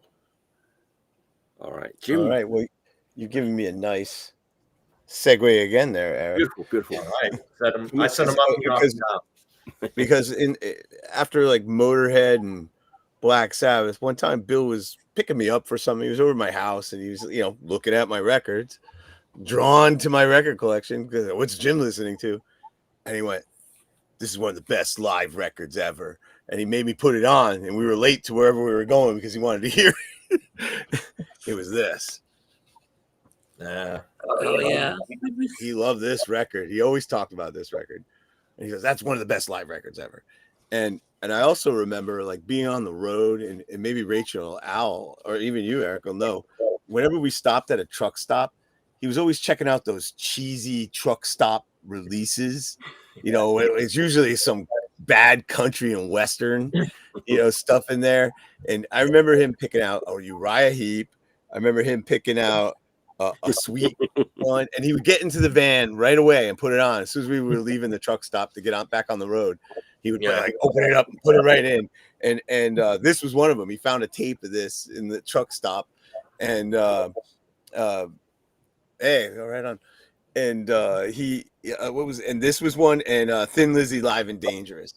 And I remember as soon as he got in the van, he's like taking the cellophane off, and it was like cassettes back in those days. Yeah. But this, I was revisiting this. I hadn't listened to this in a while, and it was still kicking my ass the other night. I was like, "God damn, this record rules, man! This is really good." I saw Judas Priest over the summer, but not the same lineup, obviously. And this was before Screaming for Vengeance heyday. This is solid, man. This sounds great, man. Yeah, sure. Yeah, Bill saw them at like small, like fairly small clubs, I think, like back in the day. Yeah, before they got super big, Screaming for Vengeance big. And go ahead. Bill must have seen that tour with Iron Maiden, right? Didn't they tour together in like 81? It was like Judas Priest on Point. What was the album after British Steel? Was that Point of Entry? Point of Entry. Yeah, Point of Entry. And they were on Point of Entry, and maybe Maiden was on Killers or something. Paul Di'Anno, Maiden. I think he said he saw that tour. That guy Rob T. I was talking about earlier saw that tour, and I was just like, oh, just to be a couple years older and I've seen that. Oh, Bill saw like the Queen. Like, was there a Queen Live? Or wait, was it Queen Live 2 or something like that tour? Is that such a thing? I don't know. He saw Queen. He saw Queen in like their prime with Freddie Mercury, right? With Freddie Mercury, right? With Freddie Mercury. Yeah. With Freddie Mercury, like short-haired Freddie Mercury, maybe. Yeah. one of the last times I saw Judas Priest in the 80s, it was Defenders of the Faith tour. and they had the Metallion, that thing on the cover. It was like a Shogun or something. And you heard the motorcycle in the beginning, like, whoa, he was coming out. I was like, where's he coming out? And it's like, you hear, whoa, defenders of the fist. And the fist on the Metallion's going up, and the lights are coming up off the fist. And then Rob Halford came out on the motorcycle out of his armpit, and I was on the floor dying of laughter. It was like the Final Tap moment. It was good. It was great. They were really good. Yeah. But I think I'm garbling this story, but I feel like Bill was just like wandering around in New Haven, and they were like either he saw Rob Halford riding his motorcycle into a club, or he just heard motorcycle sounds from inside a club and went to check out what was going on. And it was like I don't even know. I think he didn't know who Judas Priest were, but he was just like, oh, it's Judas Priest. But yeah, I didn't ever have like a classic rock, hard rock phase. Like a lot of people kind of started out like hard rock, classic rock, and then like metal, and then like got into punk. But I went straight from like 60s bubblegum pop, like oldies, listen to Big D103 for you Connecticut people. And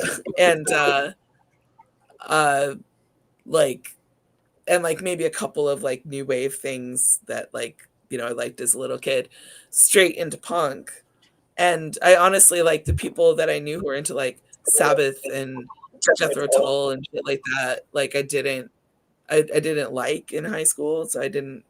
And Bill he put me on to like Deep Purple, ZZ Top. I was like, ZZ Top, that stupid novelty band with a stupid song about legs. I fucking hate that band. Like, awesome. No, listen to Tres Hombres, and I was like, oh my, what the hell? So yeah, it was really fun. Like, it was kind of like living in Pittsburgh and buying records at Jerry's for like $3 to $5. Yeah. You'd be like, oh, look at this nice copy of Machine Head. Oh, let's get all these Judas Priest records. And like, I really, like, I never would have known about half that stuff. Like Chicago, like early Chicago is rocking. Early Chicago is great. Uriah Heep. He really loved Uriah Heep. Anything he saw Uriah Heep. I don't like it.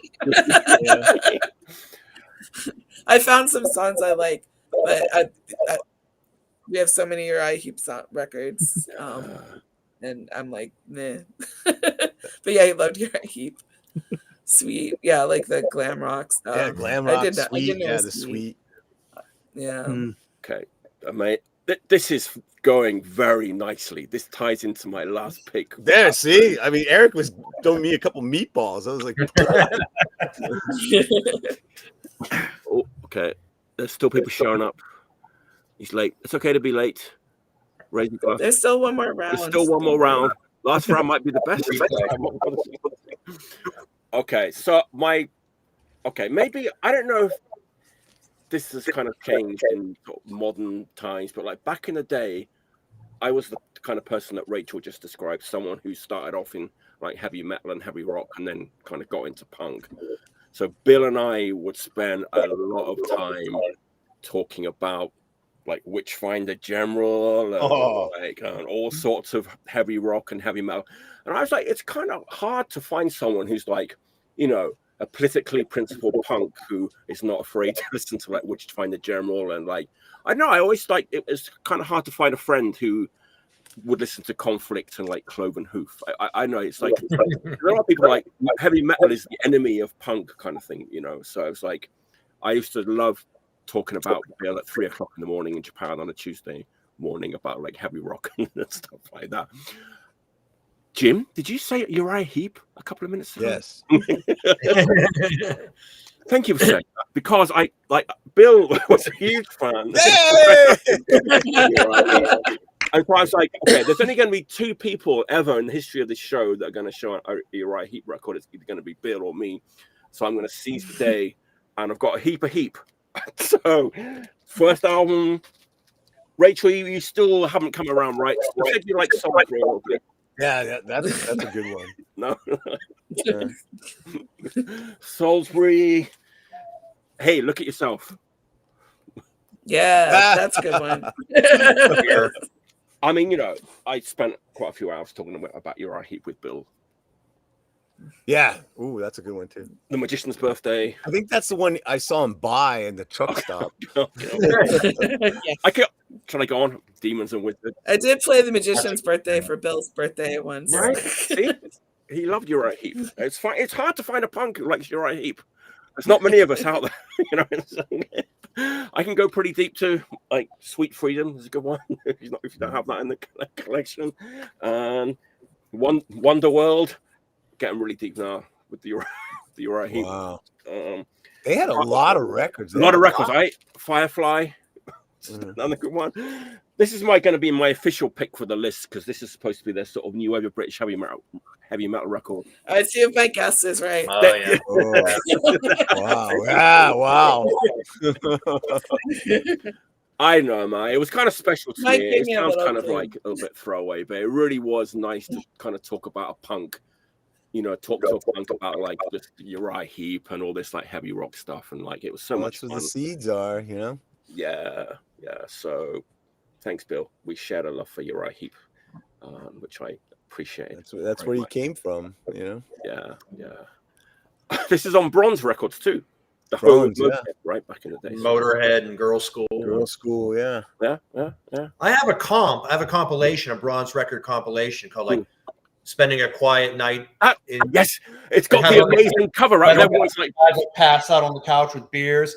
It has Uriah Heep, Girl School, Motorhead. Yeah, I have that comp. Let's see if I can find it. Go on. That just looks like a typical like early 80s British like living room, you know, the cheap beer, staying up all night, brown carpet, brown like wallpaper, and then like listening to, you know, heavy rock. But like seriously, it was so much. I used to love talking about this stuff with Bill. There it is. Holy crap. Yes. He pulled that fast. Quiet Night In. Yeah. A Quiet Night In with Uriah Heep. Hawkwind, Motorhead, Uriah Heep, Girls School, Angel Witch, Juicy Lucy. Not so sure about Juicy Lucy. Juicy Lucy. Probably like an old picture of Bill and his buddies, like 1979, Bill hanging out. His disco suck shirt on. Brian's going deep with Bloodwind Pig. I don't know. Was Bill into Bloodwind Pig? That's pretty good. Oh, I don't know. Here's the boat. Yeah, I don't know. Not particularly. Yes, the council house fireplace. That's what I was thinking of in the. Yeah. Oh, seriously, I used to love talking about this stuff with Bill, and you know, people like Black Sabbath and Motorhead, and to find a Uriah Heep fan was a real treat. So I appreciate that. Yeah, Magician's Birthday was Bill's one of the songs he played for Bill's birthday, right? Yeah. I do birthday shows for him like most years and just play songs I associated with him. And yeah, I would concede and play like, I mean, we agreed on most things. But not Uriah. Uriah Heep and like Frank Zappa were like our points of departure. I'm gonna go grocery shopping. I'll see you later. Look at what a wide net we've cast. Just talking about Bill, right? From like Oi Polloi to Uriah Heep. You can't get under the shoes. Like, you know, it's amazing, right? All right. Is it my turn to pick a number? No. I don't get for my last pick, okay. I was gonna do this first, but I decided to do it last. I hope you didn't see that. Spoilers. I like one thing about Bill is that he always kept up. He was always listening to new music constantly. He never became one of those dudes who was like, there's no good music anymore. Like, he was always like, no, there's fucking great bands around. I remember in like the early 2000s, him being like, all these people say there's no good bands anymore. I've seen those bands. I saw Black Flag. I saw Bad Brains. Like, fucking Death Threat is just as good as any of those bands. Like, you know, he never became like some old fucking boring guy. And like, that's like a lot of what this show is about too, you know, is that like there's people are always showing new things and things that are new like to you.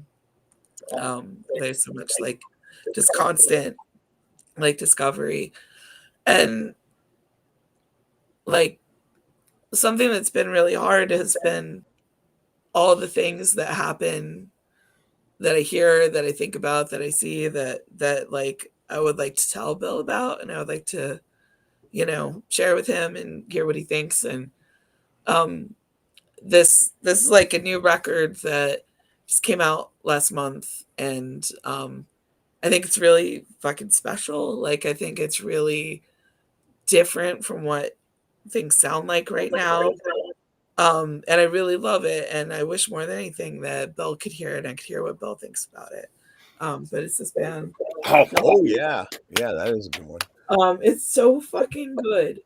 It's like it's got like a kind of primitive punk. It's got really punk vocals.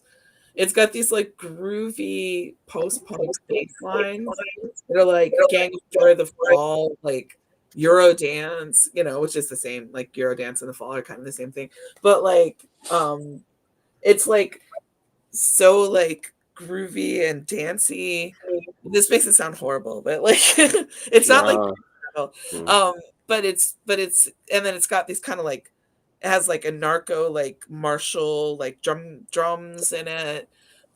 It's sung, I forgot the name of the language, but it's sung in like an Indian subcontinent language. It starts with an M.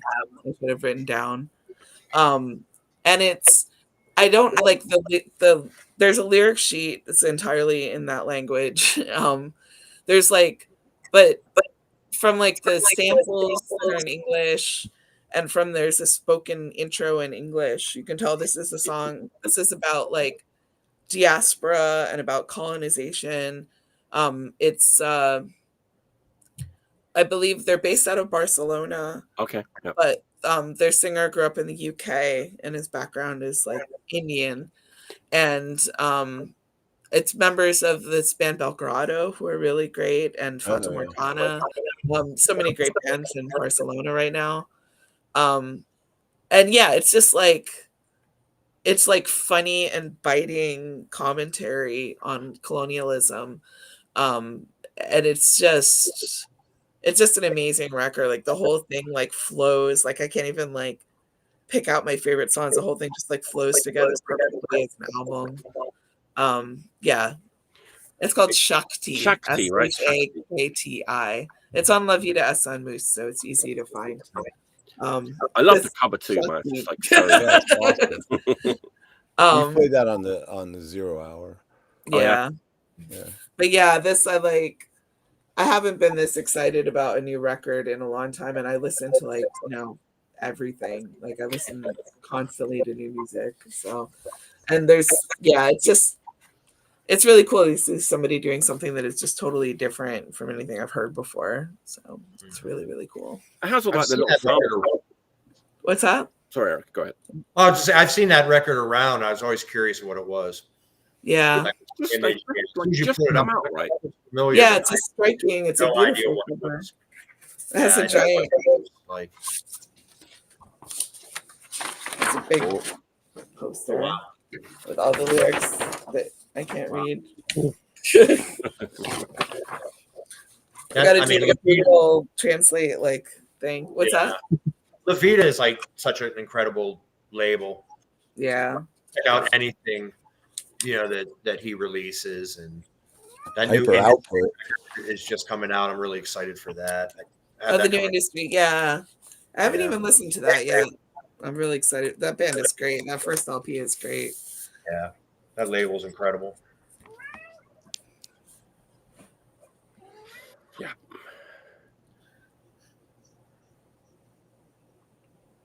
All right, Al, what's your last pick? All Pick a right. number. Speaking of record labels, I think we need to talk about Eugene Records, because that was certainly a big part of Bill's life for a while. So those who don't know, like the early 90s, it was a record label that, you know, Bill started with Rich Stremme from Brutally Familiar, and and I was helping out too at the time. And then eventually it just became Bill's thing. And, was putting out local bands pretty much, or semi-local to us. And the first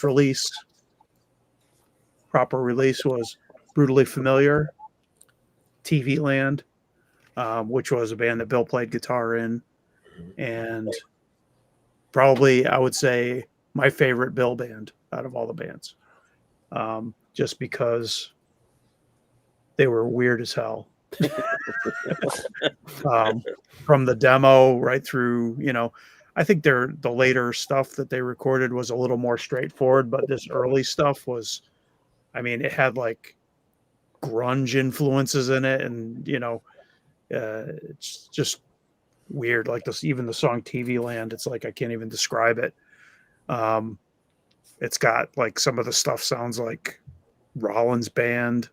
I don't know. It's like a little bit of like Born Against thrown in, and I don't know, Jim. I don't know if you have any descriptions of Brutally Familiar, like intense. Rich was always pretty intense. Yeah, he scared the hell out of everybody, I think. Yeah, he was a pretty scary guy. Nice guy, but scary on stage. Like, yeah, he kind of had that still pretty scary. What's that? He's still pretty scary. Oh, is he okay? Yeah. I probably haven't seen him. Sweetheart. He's a sweetheart. Yeah. But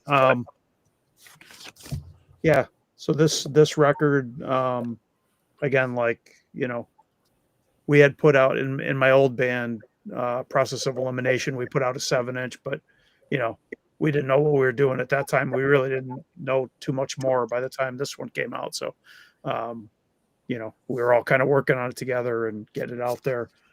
And it also, like, first 500 were on, what was this? Burgundy vinyl, I think it was called. Burgundy. United down in Nashville or whatever had the Burgundy vinyl. Yeah. United, the pressing plant. There's Bill there in his flannel shirt. I have that record for sure. Yeah. I have The anthem "Cops Suck" on there, which was great. Whoa. Cops suck. Yeah, I don't know. They were just, if you get a chance to listen to it, I don't know if any of the stuff is up online or on YouTube or anything, but there's definitely, I did a video for one of their songs a while back for the song Graffiti.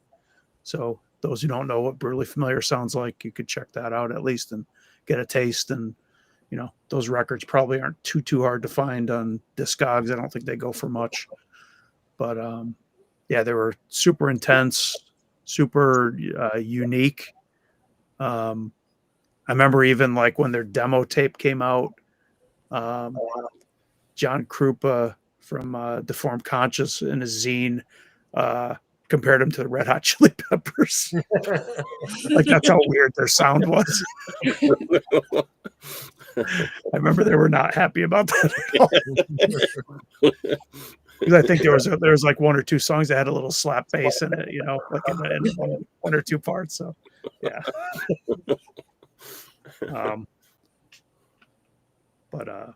Yeah, Brutally Familiar. And then they booked a tour in 1993, and it was when the Pist was just kind of starting out, and we were not really ready to be going on tour or anything, but I was going on their tour with them anyway as kind of a roadie or whatever. And we're like, okay, me and Bill are already going on this tour. If we just get the other two guys in the van, then we've got the Pist can tour with them. So we kind of tagged along with them on that tour. And then for the next tour as well, we toured together. So definitely spent a lot of time together. And yeah. And then the band eventually morphed into what was called Revolt after a while, when they lost a couple of the original guys, and they got Brendan from New Jersey and Rich Owens from Those Unknown playing drums, and they were Revolt for a little while, and then they imploded on the road in the middle of tour. Yeah,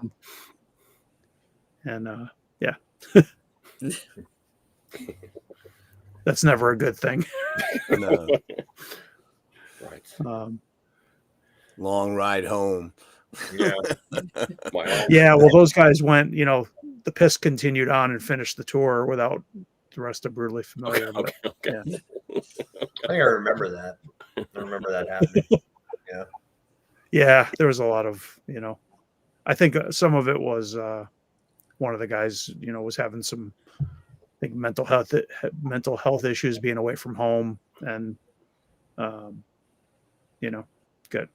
obviously like couldn't continue, didn't feel like he could continue on the tour, and then became a whole thing. And that had happened earlier with Brutally Familiar, with the earlier version too. They all kind of got into it on the road together. We were always like, me and the rest of the guys in the Pist are always like, oh man, they're fighting again. It was very uncomfortable. Nice. Someone still has the Yeah, I'm looking at the Revolt 7-inch right now. Looking at it. I actually decided to order. I didn't have it. Like I was looking for it. And I had to order it from Malcolm Tent, which he didn't charge me. I actually went to order. I was like, can I find it on Discogs? I'm like, oh, here it is. And he's like, I have a $10. Like his Discogs had like a $10 minimum. Like I was just gonna buy it, but I couldn't because it was a $10 minimum. Oh my god! And I was like, hey, could I just buy this from you? And he's like, oh, I'll send it to you. Yeah, I think Bill just gave them all away. Like he just was like, here, check out my band that nobody heard of. It's a really good record. Yeah, I definitely have. Yeah, for sure. That was definitely when they got like much like more direct, harder, faster, crustier kind of sounding sound and stuff. Yeah, it was kind of a step towards like Devastation and React, I think. Okay. Yeah. Which for me, like, no offense, Al, but I'd like or Jim, but like React or that's my special favorite Bill band. In the Bill's era tour, the Era's tour, React is your jam. Your jam. Cool. Yeah, and that was the period where like Bill was in like at least five bands at all times for like several years, and then like they all broke up in like 1996 or something. It was like in quick succession, all his bands were gone. For like, I mean, a year maybe, like, with that. Cool. Eric, can you top your rank? What's your last pick, Eric? Oh man, it's gonna be a coin flip. I got so much. Heavy coin or low? Heavy coin. It's another heavy coin. While we're waiting here. Damn, I don't know. Maybe I'll cheat and show a couple real quick. I don't know. I mean, Bill. Chili peppers. From Bill's collection too. He gave it to me to hide it. He's like, I don't want anybody to know I like this band. Can you hide this? No, a band, an old 70s rock band that Bill grew up on, and I'm a little younger, so I liked some of their later stuff. And anytime I bring up this band and bring up the songs I like, he's like, oh, that's good, but I always liked their earlier stuff. I'm like, I know, Bill, I know. And I'm talking about Blue Oyster Cult. Oh, come on. I love all their stuff. Not all their stuff, but all the 70s stuff for sure, into the 80s. And who doesn't like Don't Fear the Reaper? Who doesn't like Godzilla? Who doesn't like Burn a Few? Anytime those songs would come up in conversation, Bill's like, I like the first three records. I'm like, more. And I'm like, so yeah, I know, Bill. I do too. I always liked Secret Treaties, the third album. But when I think of Bill, I always think of the second album, Tyranny and Mutation. Ooh. This is definitely a Bill record for me. Perfect. It's perfect. Yeah. I think he would show this on the show maybe, or definitely in the Facebook group. And I mean, we just always talked about the red and the black, and excuse my old man moment here. Hot Rails to Hell. Oh, that was the song we love. The heat from below will burn your eyes out. Yeah, like Division was called Warsaw, and they had that song Warsaw. Do you think they stole that riff because it's so similar? we'd sit there and just like ponder that kind of stuff in the van, driving across the country. That's the kind of stuff music geeks, record geeks talk about, you know. And we think about, man, those riffs were so similar. Is it possible that Joy Division listened to Blue Oyster Cult? I'm like, I think so. They must have, you know. Yeah, it makes sense. It would make sense. Yeah, very similar riff. It could have been a coincidence, but I don't know. But yeah, this is just one of those records that, you know, I spun this earlier in the week too, and so many Bill memories were coming back. You know, just talking about this record, talking about the first three BOC records, and you know, I still love Don't Fear the Reaper and Godzilla and the later hits too. But I was always reminded by Bill whenever those songs would come up that he preferred the earlier stuff. You know? The three like black and white cover albums, right? Yeah, yeah. Right. The first one's similar to it. Has like the big circle with their weird bull like on it, and yeah. But and I'm gonna cheat a little. Another, just because I have a great Bill story, is another hardcore band that I can't listen to or think about without thinking about Bill is Negative Approach.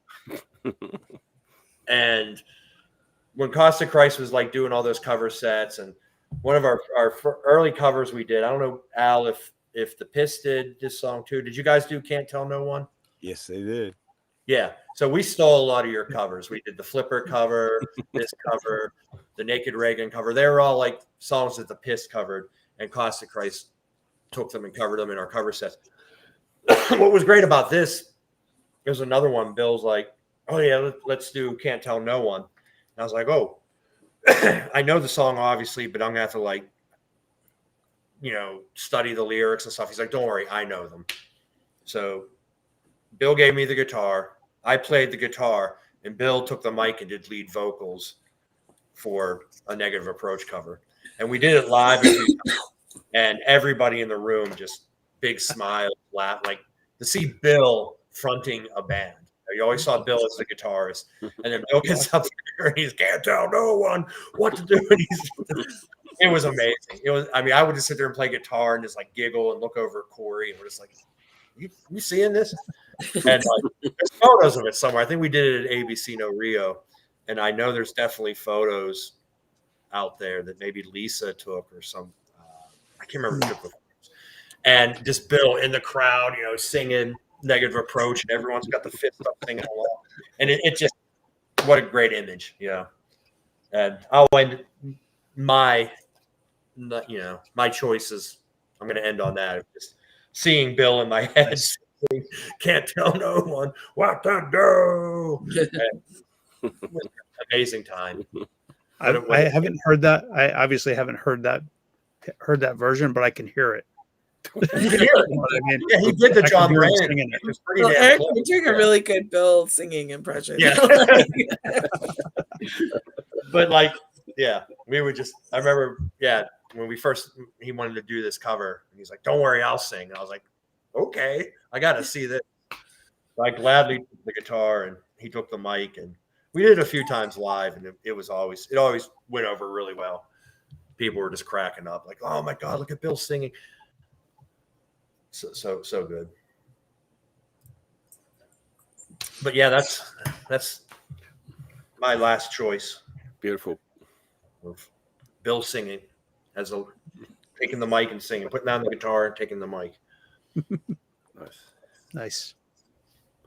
All right. I guess Jim, I had a request from Big Steve Burkowski, Steve Distraught. He asked me to mention this. Oh man, that's something I haven't thought about in a minute. That's some of my favorite React stuff is on. Yeah, he asked me to mention a specific React track. He asked me to mention the Forgotten One, the last React track on here. Let me take this out of here so you don't see it all reflected like that. Is that better? And this is on Elevator too. Broken's on there. React is like a three-way Broken, React, Boiling Man.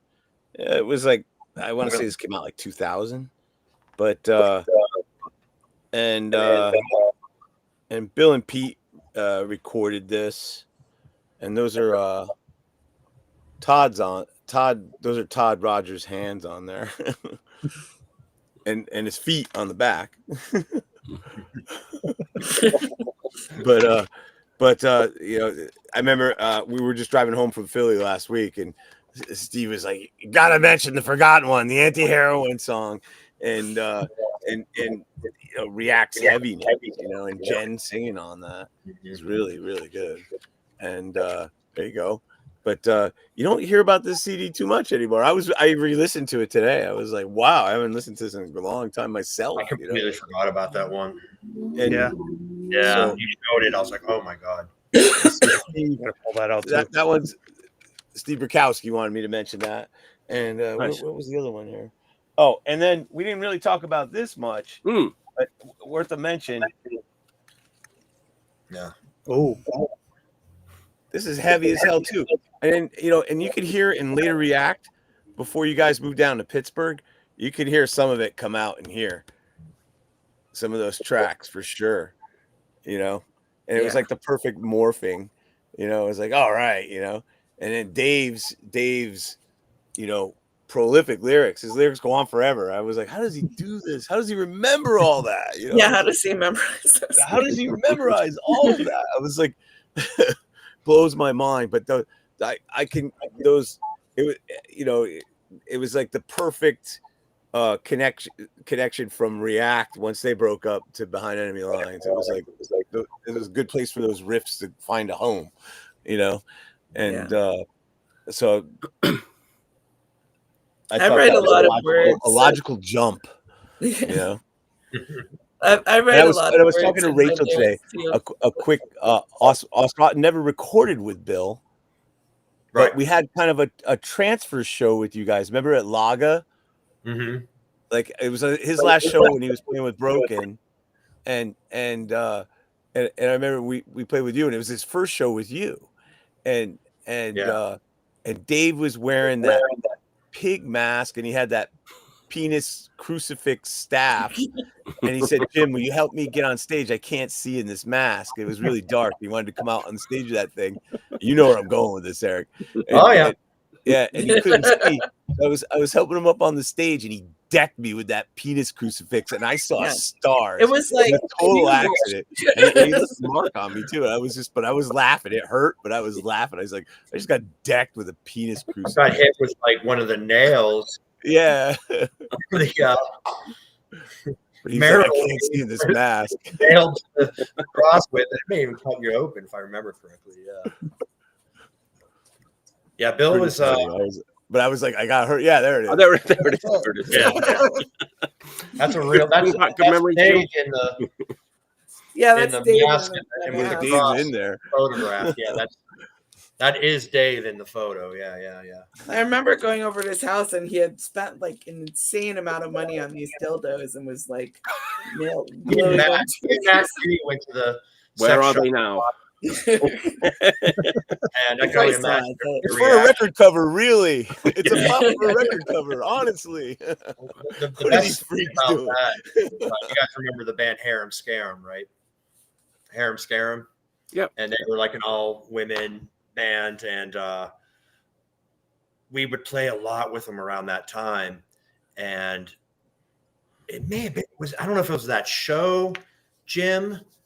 Did Harem Scarum play that show? There was some time that they were playing with them, and Dave must have had that cross, and the one woman from Harem Scarum just kind of looked at it and was like, what a waste of dildos.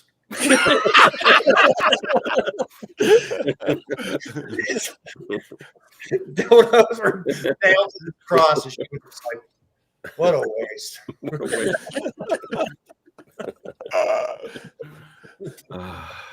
Too much. All right. Too much. Well, everybody, that was on that note. On that note. Well, that was our little show for Bill. I hope we did him justice. I don't know if anybody wants to sort of say anything quickly, just something to sort of finish things up. I just want to say that this show would not exist without Bill. So I want to thank him for helping me to start this up. And I'm going to keep doing it for as long as I can. I appreciate it. Thank you, Bill. You've given me the inspiration to do this. I think it's an important show for a lot of people. They look forward to it every week. So thank you, Bill. Rachel, have anything you want to say? I don't know. I'm kind of saying things out. Like I don't know. I like, yeah. We should have finished on the dildos. My bad hosting judgment. Let's say something so we don't end on the dildo story. Say anything. No, I think Bill would want to end on dildos. Exactly. Yeah, I think so. I can hear him laughing right now. But yeah, I love Bill and I miss him. That's all I gotta say. Shall we finish up? Well, thanks for having us, Mike. Yeah, thanks for putting this together. I wanted to wait a while. We didn't want to do it sort of, quickly. We needed some time to do it properly. And thanks everyone for tuning in. I thought somebody might jump on. We put the link in, but there was a lot of people in the comments. I know Steve Burkowski was having a trouble getting on. He's texting me here. Oh, really? He wanted to get in. Hey, look, text something, Steve. You're on. It's Steve Burkowski. He actually messaged me this afternoon. It's like, how can I get on? And I did actually tell him how he could do it. But there you go. All right, we'll be back next week. Every show from here on out is dedicated to Bill, and we'll keep doing this for as long as I can. I'm physically capable of doing it. Talking about great new records every week, and so we'll be back next Saturday. Actually, Saturday night next week. So Saturday night. Yeah, I'm working, so I've got to move it into Saturday. So it's going to be a Saturday night show. What are you doing on Friday night? You bouncing or something? I'm in the future, Jim. Don't forget. I'm in Saturday afternoons. Tomorrow in Japan. Yeah. I'm already like way into November 22nd over here. So. There you go. All right, everyone, we're going to wrap things up. We'll probably keep on chatting a little bit after the show. I'm not going to do the catchphrase tonight. I don't want to do it. I'm just going to say thank you, Bill, and